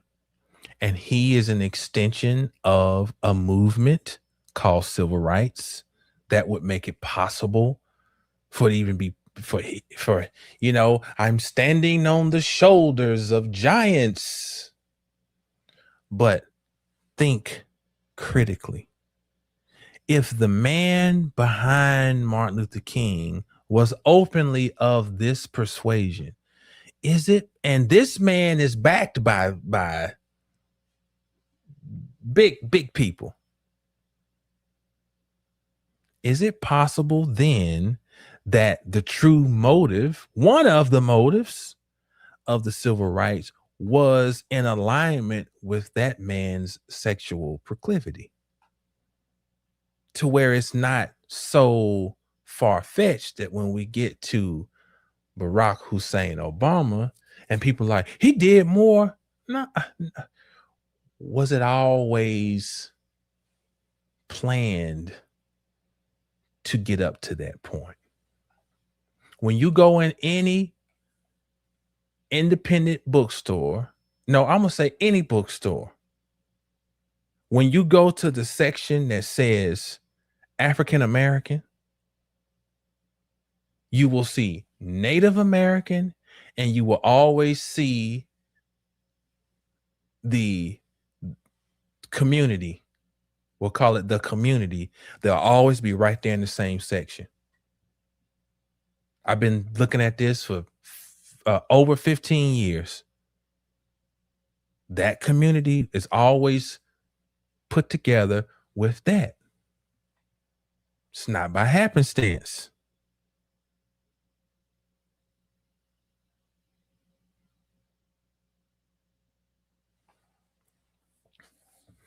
And then when you factor in 1957, that these things are in the work about the food, what does the food also help to create? Hormonal imbalances. So all of us have somebody in our family, 9 times out of 10, who is of an alternative sexual proclivity, and we love them. We're not talking about that, bashing people. But we also got to understand that a lot of those people became that way by being abused by somebody, right? While we know some people are born that way, right? But what's skewing things is the undocumented cases of abuse, and even bigger than that, when you're eating foods that go in and play with your hormones, and then you can't say anything because it then becomes you are bashing, and it's hate mongering and hate speech and this and that. But what if that is set up as a cloak to stop you from possibly figuring out that no, they are creating this community through their stomachs?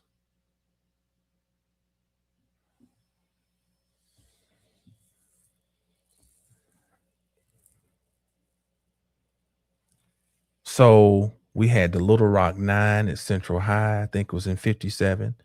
1957 is the peak of fluorescent lights experimentation in schools, with the introduction of advanced ceiling systems like Louvet diffuser ceilings.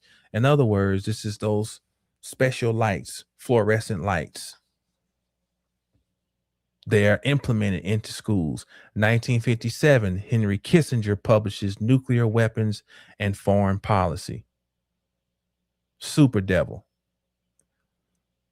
1958, we have the National Defense Act of 1958, brought about student loans. I'm just naming a few things that came out of this. Student loans, in other words, we're going to pay for you and then you pay us back.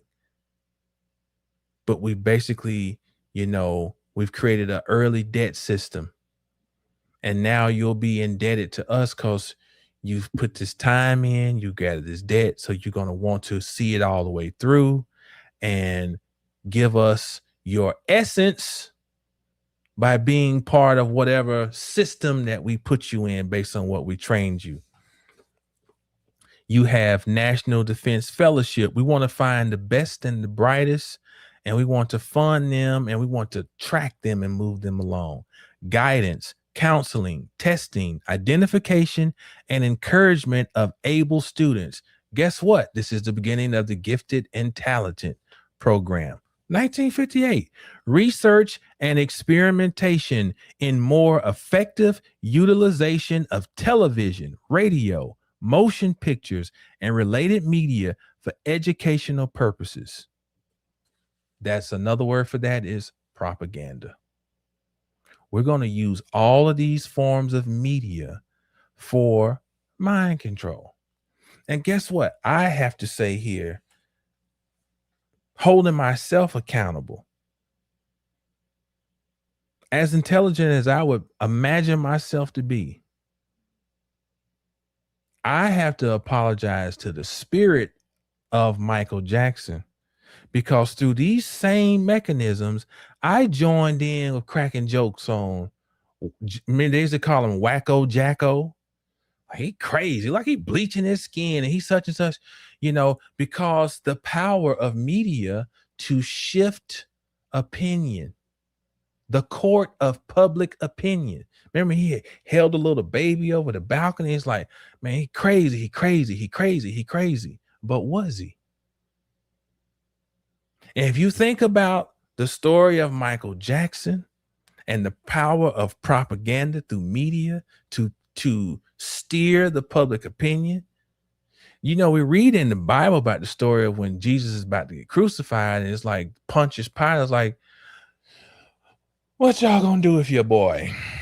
We will let y'all handle it. What y'all gonna do? Crucify him. Okay, your own people. All right, homie. Here's some vinegar for you to drink. And I'm just going to let you sit up here and rot for a few days on this with some nails in your hand and your feet, And so through the power of media, many of us had already crucified him.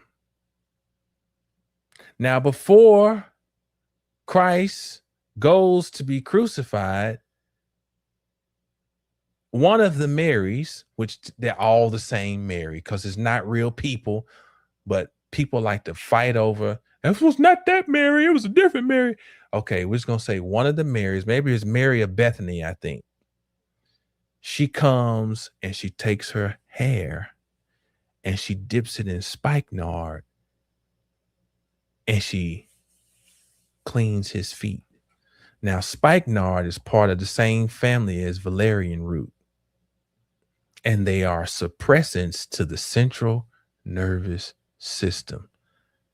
Now, supposedly, how did Michael Jackson die? From a propofol overdose, which is not in the same family, but it has similar or more powerful effects. It slows down the central nervous system. So they were letting all of us know by the way he was taken out, who he was, if not to us, who he was to them. A sure enough, bona fide that we saw walk the earth, Christ's figure. And they showed you by the way they took him out. Line up with the same ritual in the scripture. As a thumbing of the nose, because they know the average person ain't gonna catch it.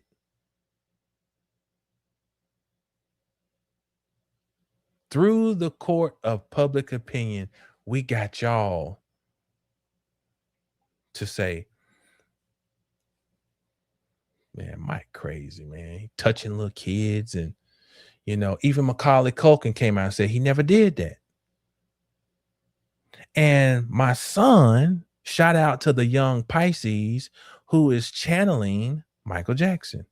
He said, Daddy, you didn't listen to the Gotta Be Starting Something. He said, you're a vegetable, a buffet, they feed on you. You're a vegetable, they're feeding on you. This is before everybody was like, we want to see the Epstein files. They say my cousin Pee-wee, his name on the Epstein files. I want to see him. Before anybody knew about a fucking Epstein file, he said, you're a vegetable. They feed on you. And it was not just speaking literally, it was speaking metaphorically. Feed on your energy. Told us with Thriller, they're creating zombies.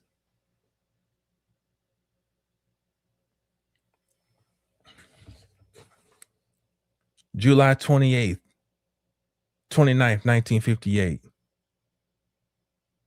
NASA established. February 7th, 1958, DARPA is established. So in alignment, and I'm about to wrap it up, in alignment with my theory here that this was a special period, there's an astrologer that I discovered recently. His name is Jertha Love. Y'all need to all go look up Jertha Love. You can't find a whole lot about him, but I had to give credit to a sister who's got her name is Christina Willis, and she has a blog called Astrology. She's also got a TikTok, I think, too. And she put the article from, I don't know if it's Ebony that she had, but it shows she showed the article, and it says in there, basically, Jertha Love was an astrologist, a black man, right? He had served time in prison, Capricorn, born in 1923, I want to say. Served time in prison and started practicing astrology in 1958. Go look up Jertha Love, Jertha, last name Love. Started his own church. So I'm only giving this to further show the energy that I feel was unfolding. I think it was so powerful. And whether we believe it or not, people are using astrology and they're tracking transits, and they're trying to prevent certain energies from coming about. But if we got the power to know this science now, to have the ability to know is power, because it gives you self-governance. And how powerful is it now that you think that you eradicate certain energies, but you don't know that it's like baby's kids. Every person whose eyes open, who is seeing beyond the fog, you become one of baby's kids. It's like, God damn it, it's like roaches. You kill 3, here comes 7 more. That's why this gathering These gatherings are so powerful.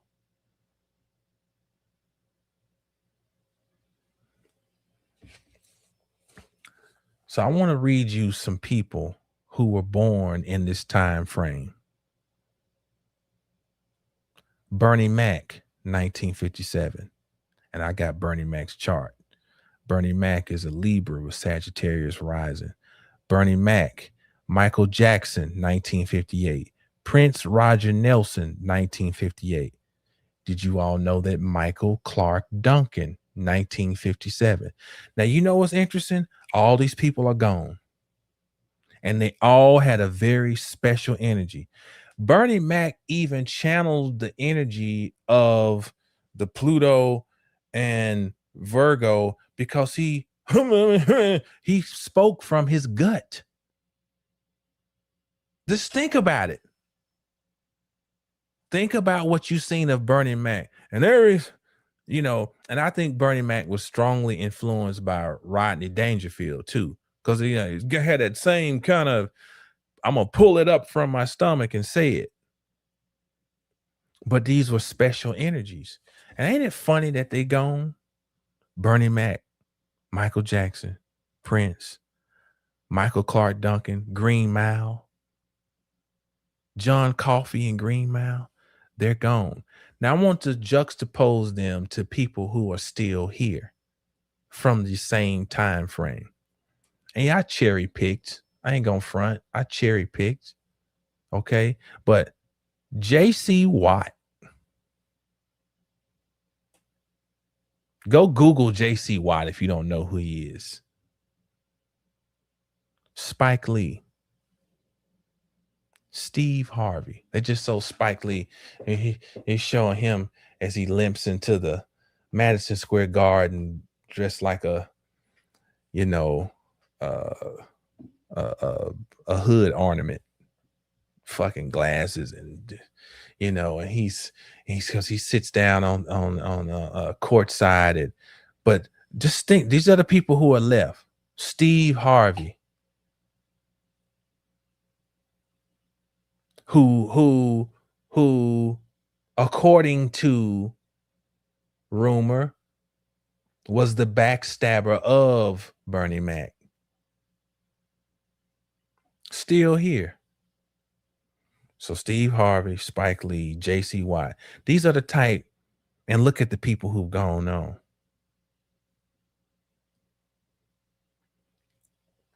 So I feel like the energy that these people represented was anticipated, and an alarm was sounded, and seeds were planted, and we are seeing the effects of those seeds today. So what do we do? The first thing you do is you must be able to operate above your animal brain.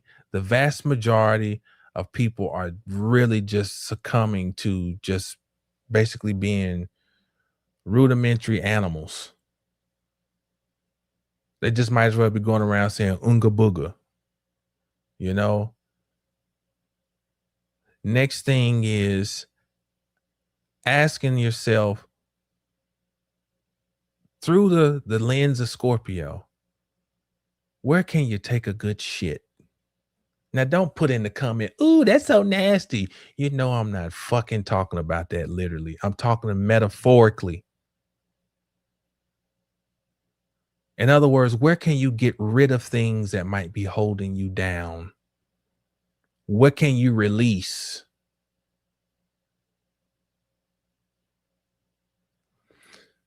Three, coping mechanisms. Regulating stress, especially with Uranus and Gemini. Our central nervous system is being zinged. Yeah, it's great. It's great. They flow well together. But even the birth of a child, which is great,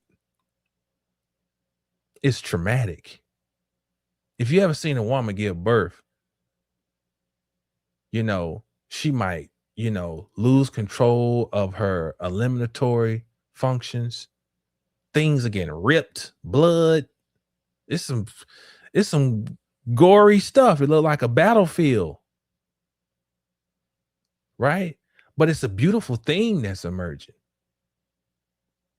So a beautiful thing is emerging, like our nervous systems are being upgraded for those who have the capacity, the storage. Like my phone just got upgraded, storage updated. My watch had a storage up, but it had to have the capacity. It kept telling me at the gym, you don't have enough space. You don't have enough space. So I needed to get home and be on my Wi-Fi for me to have the access for the watch to update. So urine is updating the nervous system only works if we have the capacity to be updated. So in the midst of that happening, we have to be able to regulate all this extra electricity, literally, that is flowing through us. And we need coping mechanisms. So I got to give a shout out to two people who were part of my group when we were doing it. Oh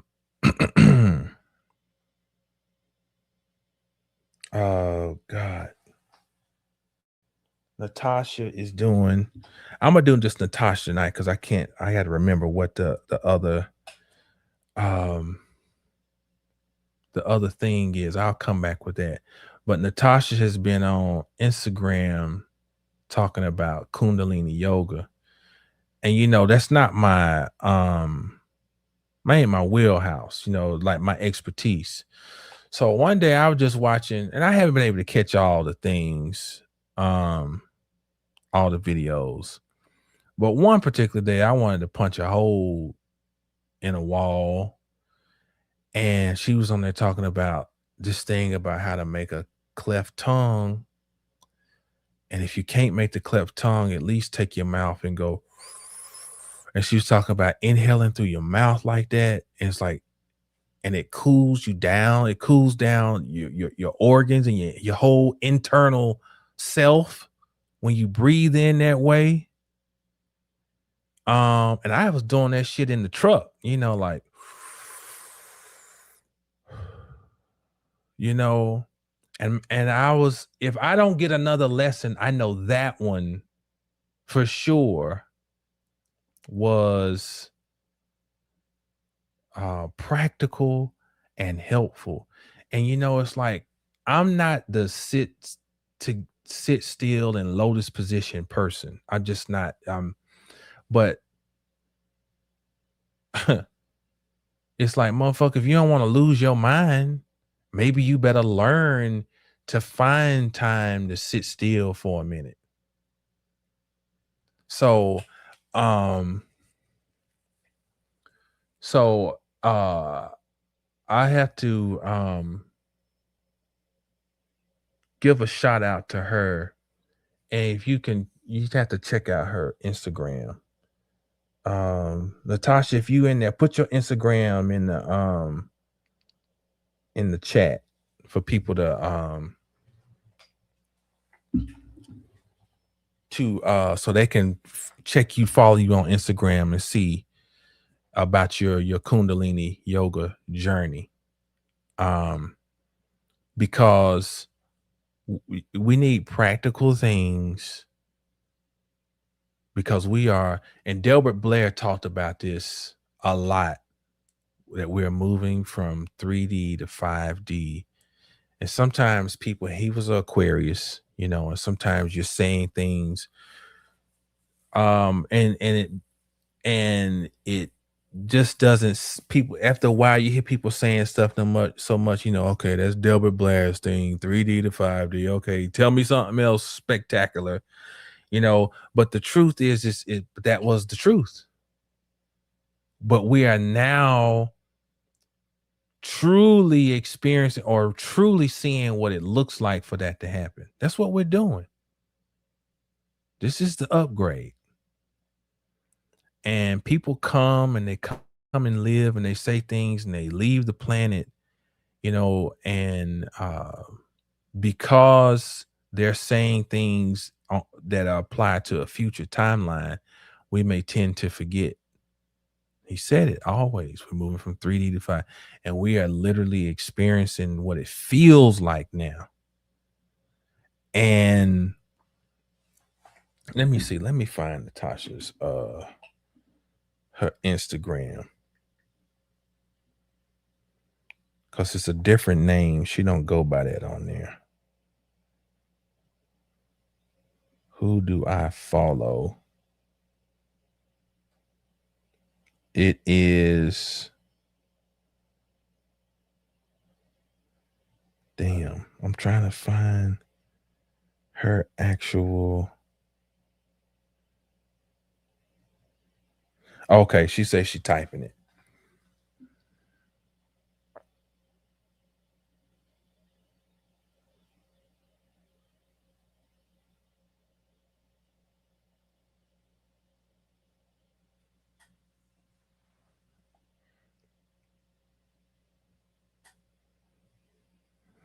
Okay, I'm looking for other. Okay.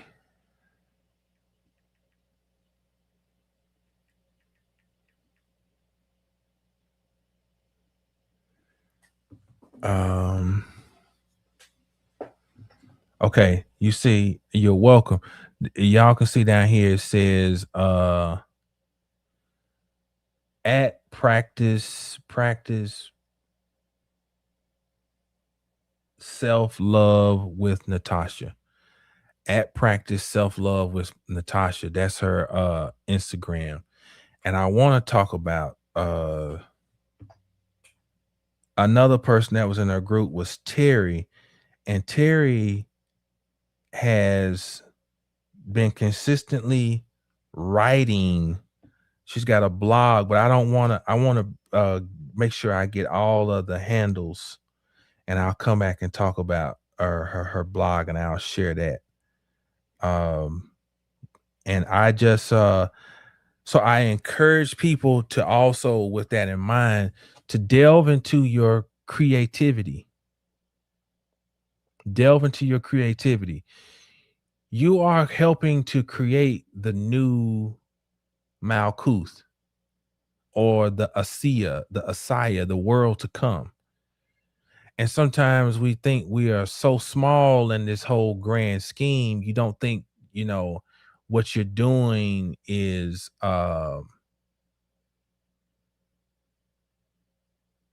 factoring, right? We have another one of my clients is in here. Her name is Akana. She goes by Akana in here.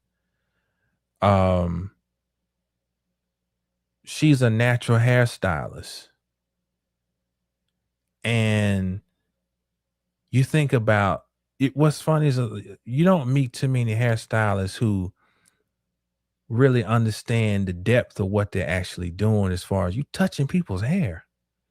You touching their antennas. Like, people think that shit is, oh, that's what them conscious motherfuckers be talking about, their antenna. No, it's just because people played something out like con artists and stuff does not negate the fact that it's a real thing. When I go and get my locks retwisted, if one of my ends breaking, give me my lock, let me have it. I put it in my pocket. I don't leave my hair around for somebody to get a hold of my shit. And I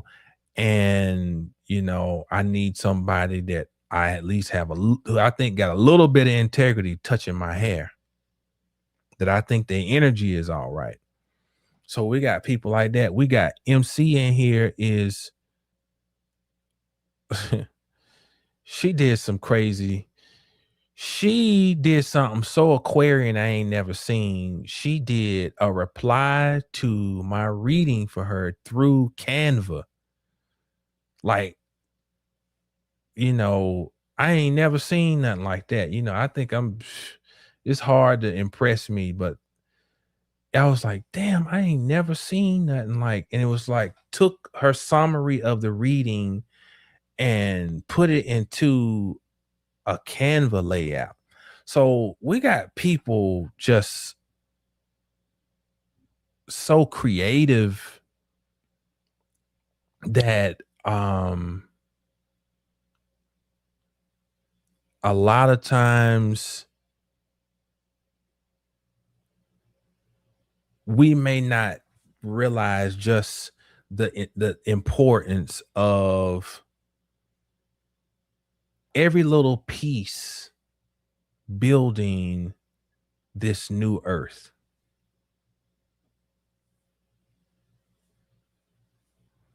Okay, there's Natasha just put her link in there. Something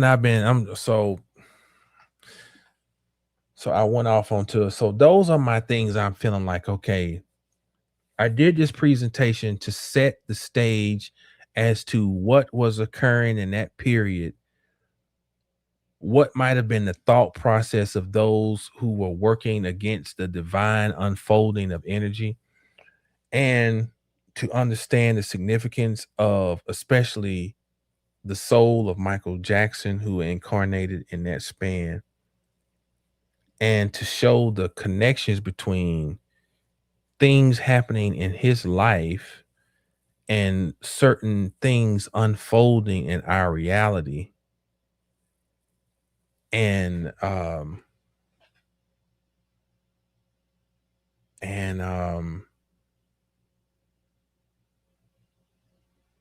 for us to be mindful of things that we can be doing to put ourselves in position to transition through the organic means that have already been set in place. There are inorganic forces trying to counteract the organic forces.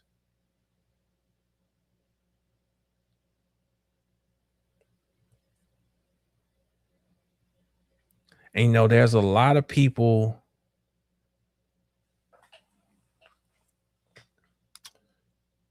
There's people who sit in the shadows. We got geniuses in here who sit in the shadows, you know. I'm not gonna call her name, you know.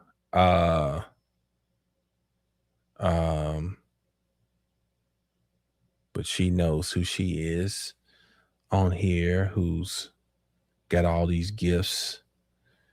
And I don't know, that sixth house mega stellium may be a gift and a curse, you know, that incredible work ethic, and that steadfastness. There's a positive side, but then that negative side may be the fear of not being perfect or things not working out, and the fear of not having safety. But that person, I think, gonna end up writing a book. I think that's how it's gonna unfold with them. But yeah, I think that about wraps it up. Some things that I want to do. I'm thinking about doing like okay, I was going to put this on Patreon, and I was going to do like some of the other people do. I was going to shoot this, put it on Patreon, and make a production out of it, and take little snippets and put it on YouTube, and then try to drive people out. I just don't have the energy to try to do that. I just rather that's why I did it live, just put it out here. But I do accept and appreciate help with continuing to do things like this. You know, like books. I have a crazy book budget, or my, not budget, but a desire for books, you know, that is constantly needing money just to even to store the books, to buy the books. And so I'm all about the quid pro quo. Now I put a couple little commercials on here, you know, so if people watch it, it's information is out. It ain't behind a paywall, so you might have to wait 10 seconds and then hit skip, whatever. But that's part of the quid pro quo. But you know, if you want to be a supporter of this type of work, you know, you can always show some love through Cash App. It's on the ticker at the bottom, and I'm gonna continue. I don't know what the next one's gonna be. I don't never rush it. I just wait on things to naturally just unfold when I'm gonna do the next one. I don't force it. Um, but it will unfold, and I'll know when I'm gonna do the next one. I got a thank y'all, thank you, Julie, thank you, Black Butterfly. I got a live I'm gonna do about Chiron, you know, and I'm gonna it's really gonna be a very vulnerable thing because I'm gonna put my chart out to the world. They say you ain't supposed to do that, people can, man, um, I've always been maybe delusional enough to figure that when I move in sincerity and integrity, through these 49 years, I've had a lot of people who tried to do things and harm me and different, and they've just been unsuccessful, you know. So, but I'm going to show my father's chart. I'm going to show mine, and it's amazing because I'm going to use this as a teaching about Chiron because it especially is significant in my chart. Chiron is conjunct my south node. So it gives me direct access. That's why I got such a strong feeling about what it represents. Um, you know, um, I also would like to possibly do um a maybe start allowing people to come on and ask questions, astrological questions. Like I almost want to do almost like an astrological show, you know, almost like a call-in show. And, you know, uh, maybe people who give a little donation, they get to the front of the line, something like that. Uh, oh man. Wow. Thank you, Julie. Thank you. Thank you. Wow. For the blessing. Um, thank you. Thank you. Yeah. Come on and do something like that. And I just this Gemini, this Uranus and Gemini. I always laugh and tell people I think I'm a honorary Gemini. If I could show this camera, just I clean my office up and then I get it junky again because I start these projects when my mind is going, I'll have just books just piled up over here. Even when I read a book, I don't oh, thank you. Thank you. Lisa. Thank Lisa Cheney. Thank you. Thank you. Thank you. Um my mind just would I can't read one book at it. It's like my mind just be so I'm really feeling like the merger between Aquarius and Gemini right now. You know, she says, "A Gemini, we receive you." Listen to me. I fucks with Gemini. We get each other on that air shit. I always can. Some of my good friends is Gemini, and we can uh we can have an intellectual banter. You know, um, I'm a Sag rising, Aquarius sun. Um, so yeah. But what else? Any other things going on? Yeah, My Google profile, I think Google just finally just wiped it out. So I've got I had almost 55-star reviews for my astrological business that are pretty much probably going to be gone. And I'm not sweating it. If I get it back, I don't. But I am saying this: if you have received a reading from me, when I might just have to bite the bullet and just create a whole new 720 astrology Google profile and start from scratch. And when I do, I'm going to make an announcement because right now you can't find you can look it up and see 720, but my Google profile is gone. They've been for the last year and a half taking down my Google profile and just saying, oh, it's not verified, it's not this. And it always seems to happen like kind of after I do a video, a live. Now I might just be paranoid, but I mean everything sometimes is just everything. So, we're gonna continue to do what we do. I'm gonna continue to do what I do. And I always know I'm protected, So but when I get it back up, if you have received a reading, I would appreciate you to go on and share about it. So yeah, so Ashley said I need a sewing accountability partner. Okay. Okay. Look at we got community going within the chat. That's dope. That's dope. Um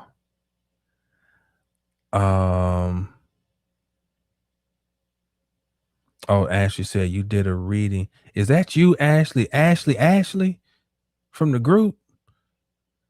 You did a reading for me. I had a powerful progress new solar solar eclipse, and my life was completely changed since. It's still changing. Thank you. Okay. All right. I'm glad to hear that. And I'm gonna assume it's changed for the better. I'm not gonna assume I know it is. Change for the better. So cool. Thank you. Thank you for sharing. So let's see here. I'm gonna tell you another thing too. We did an album. I told y'all, well, for those who kind of follow the channel, we oh, okay, all right. Hey, Ashley. Um, we put out our album. Well, we recorded it. It ain't put out. Dominance Hierarchy. And just getting it, I wanted to do CDs and stuff. But we're gonna put that up on Bandcamp. If you rock with the music, that's we would appreciate your support over there. Once and I'll make it and I'll let you know when that's up.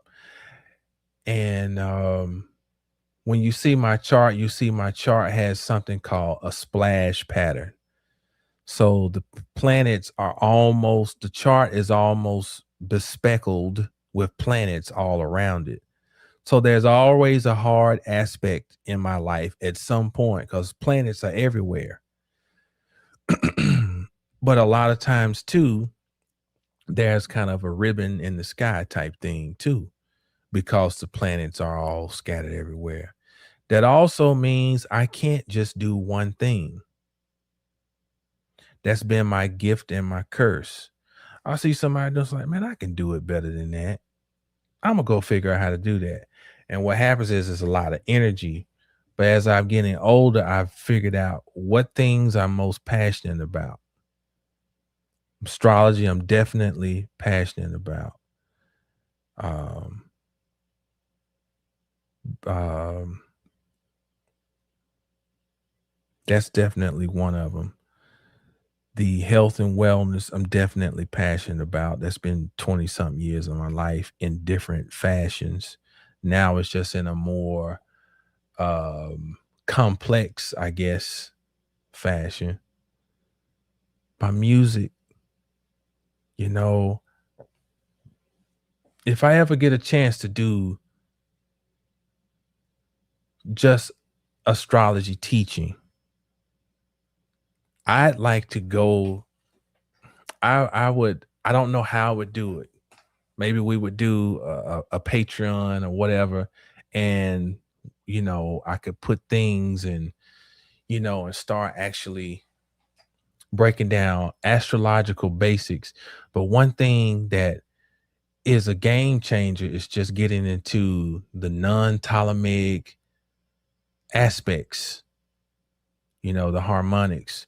When you like subtle things like the 10th harmonic, the ninth harmonic, the seventh harmonic, um, and going into your chart and finding subtle things about yourself that you might have overlooked. Because we look at the basic five, conjunction, opposition, trine, square, sextile. But there's a lot more left, a lot more meat on the bone. You find a septile in your chart, that's 51.25, I think, is the actual. But if you find something 51 degrees, period, let's just say that, septile, that is somewhere between those two planets. You have an ability to hone in and focus through the energies that those two present to each other.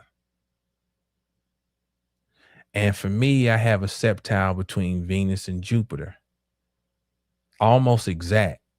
And it's to create from a philosophical standpoint: Jupiter, philosophy;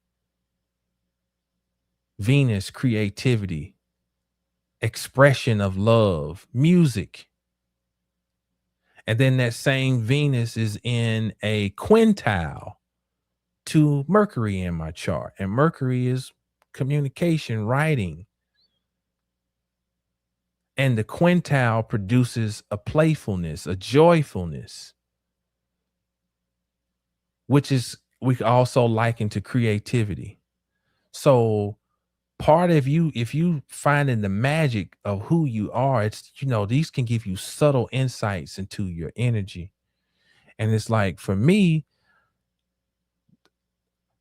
the pen, like when I get the time, I got to write some more books. you know I got to produce more music. Can't stop. um but I look forward to that. Um Indeed, the midpoints too absolutely are catalysts, trigger points, especially, when they're getting hit by a transit. Yes, absolutely.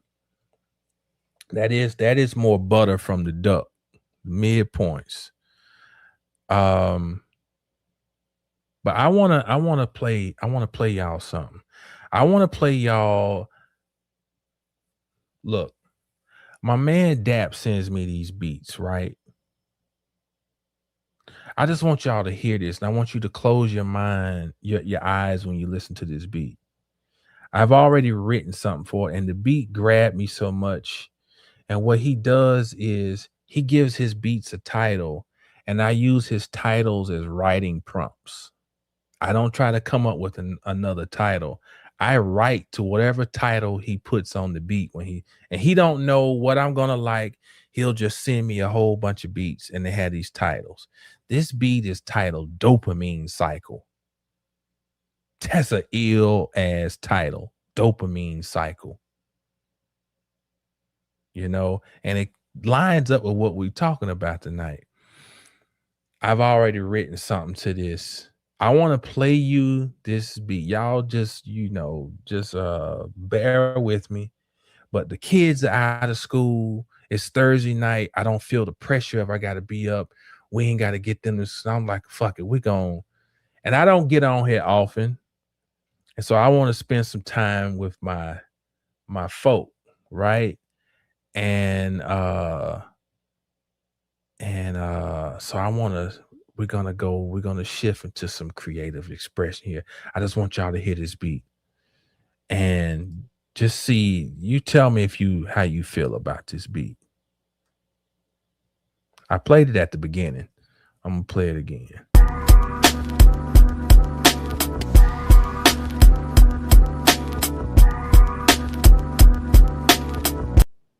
Hold on. Thank you, Ashley. I gotta acknowledge. Thank you so much. Thank you for the Cash App. Humbly. Oh, I muted myself. I said, I humbly thank you all. Thank you. Okay, so check this out. Close your eyes while you listen to this. See how you feel about this.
Yo, I think that shit is bananas.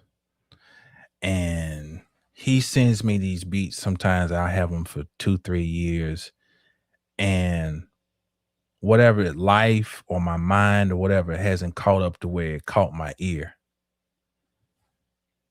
Listen to these how y'all do. This is dope.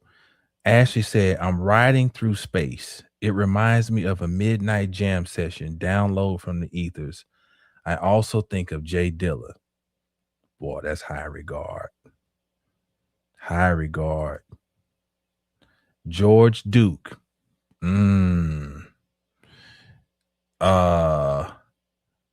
Julie said, in between, like riding a wormhole.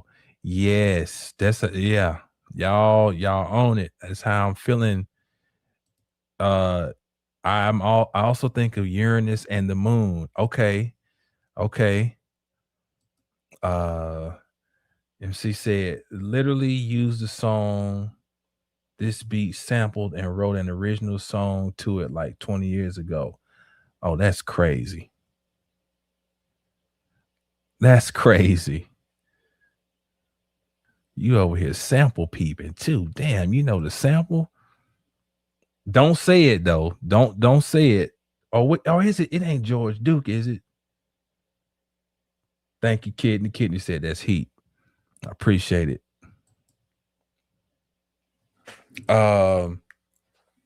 Okay. So I'm gonna read a little bit. I can't read it I'm not gonna try to read it to the cadence, but I'm playing around. I like to shroud my lyrics are shrouded in a lot of metaphor.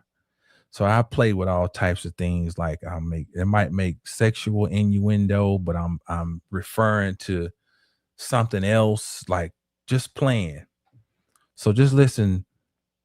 I'm almost kind of speaking of me, my prowess of writing. I almost try to juxtapose it to some type of I don't even know how to say it. A graphite instrument with number 2 lead. He held in his left hand, the people must be fed. So the scroll and roll he stretched across his concubine's bed.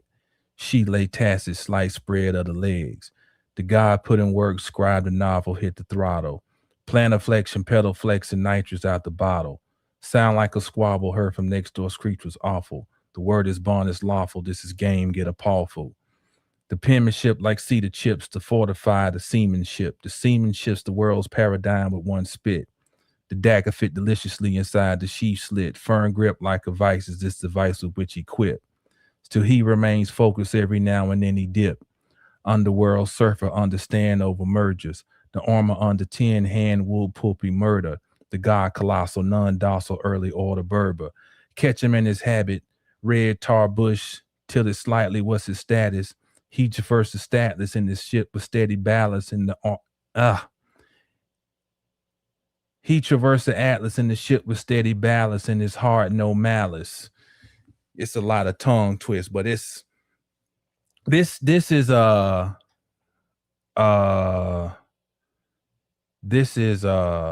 yeah, a lot of metaphor in here. But this I do believe, I think I got a good ear for beats, and I think this one, the way these lyrics are gonna be put down with it, I think this is gonna be another project. You know, and I just feel inclined, like, put your art out. So to what I was saying earlier, man, it's some geniuses that I think are in and about or around me. And I just encourage you, put your art out. Whatever it is, put it out. You know, some of the people who put trash out are the ones who got access to do it the most. And some of the people who are some of the most creative are kind of just hanging in the shadows, you know. We need those people. We need those people to create. For real. So yeah, let's I'm gonna play something. Let's see. You know, I got something I've been wanting to play, but if I play it, I'm gonna get a strike. Cause the intro, I gotta get rid of it. So I can't play that.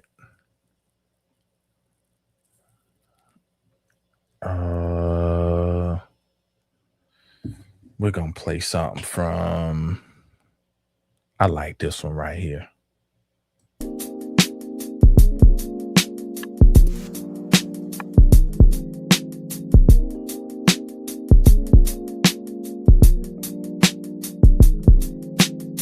Minus the mazel tov, the melancholy mask is on. The matrix turns to marathon for those who are masculine, and God forbid if melanin is showing through your epiderm. You consider it epidemic, public enemy one. This manuscript is written on the membrane of a Macedon. Prehistoric pantheons will never die, carry on. Caravans of canons, Moabites and Sayons. The oppressors prey on and look for ground to lay on. Then get bit by a lion, Judah, a lion.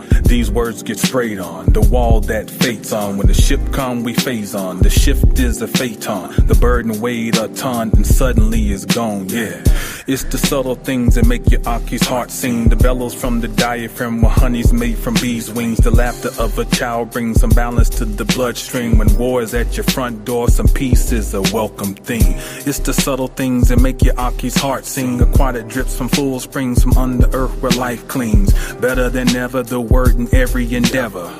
Better than clever, the truth is wisdom ever. If you should doubt it and attempt to count it, just know that this is powered by the force no time devours. No army cowers, no hate can sour. Cause on this hour, the seed flowers.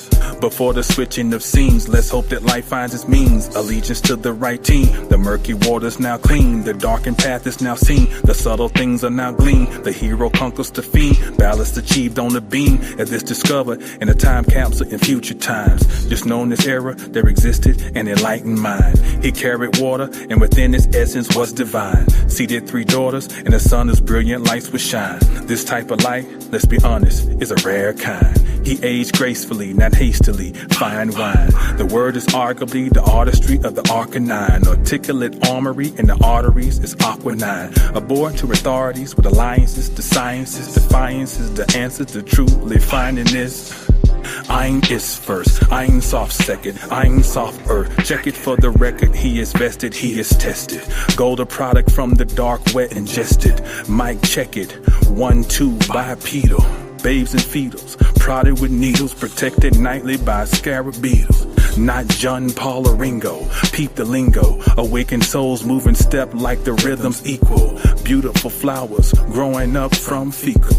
Matters not if not approved by the people. The word.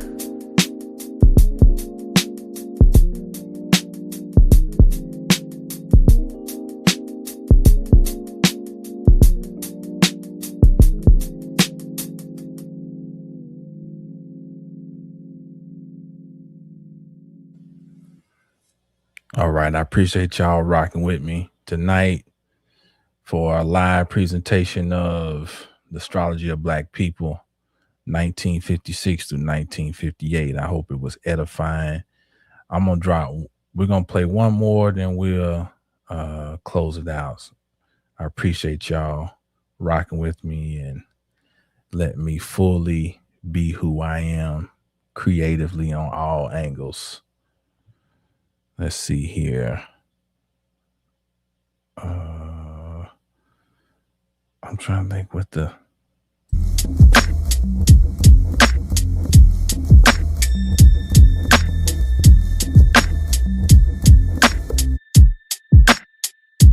I'm feeling like Shadrach, Meshach, Abednego. They want me to lose my balance like I got vertigo. It's vertical that I go to, I touch the cervical. Spine, my mind, oh my, better than apple pie. A Mac systems, the word catch rhythm. Spaz out when flutes play, empty space fill them with bars that fragment like glass prisms. If they want the game, here's some fair, go and get them. But I promise you the tongue is a sword, might split them.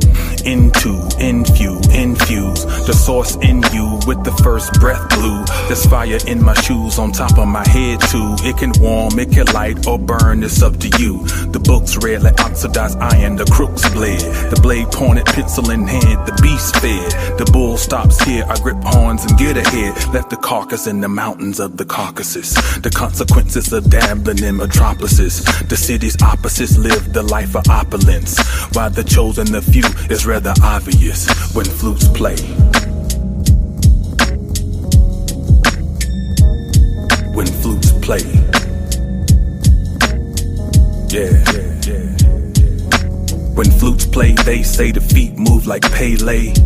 Sharp knife fillet. When the words spit finay. When flutes play, they say the feet move like Pele. Sharp knife fillet. When the words spit finay. You may ask, Jamal, why you speaking such coded metaphor? My reply so I can let hot air pass like a matador. My math's a cure for the unaccounted for pure, who lost the jewel but confined to fraudulent source. The smell is hell, but you be amazed what manure can spark life in. When the odds ain't right, then seed still finds miraculous ways to grow at night. Sin is the move of primal ocean. Set round 80 BPM so I can go in. Fire hit, water smoking. Every word spoken is a token to mend what has been broken. The flute melody floating. Something bubbling in the pot, lethal potion. Sniff, get a whiff, it's a gift. Him most high, most fly, most shy. I am that I am with a clear eye.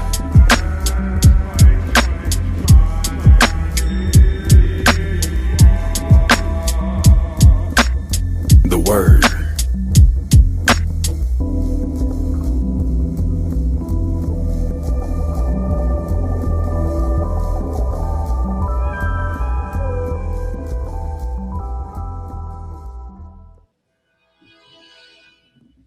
Thank you all again. Just before I go, I want to make sure I acknowledge Maya Evans.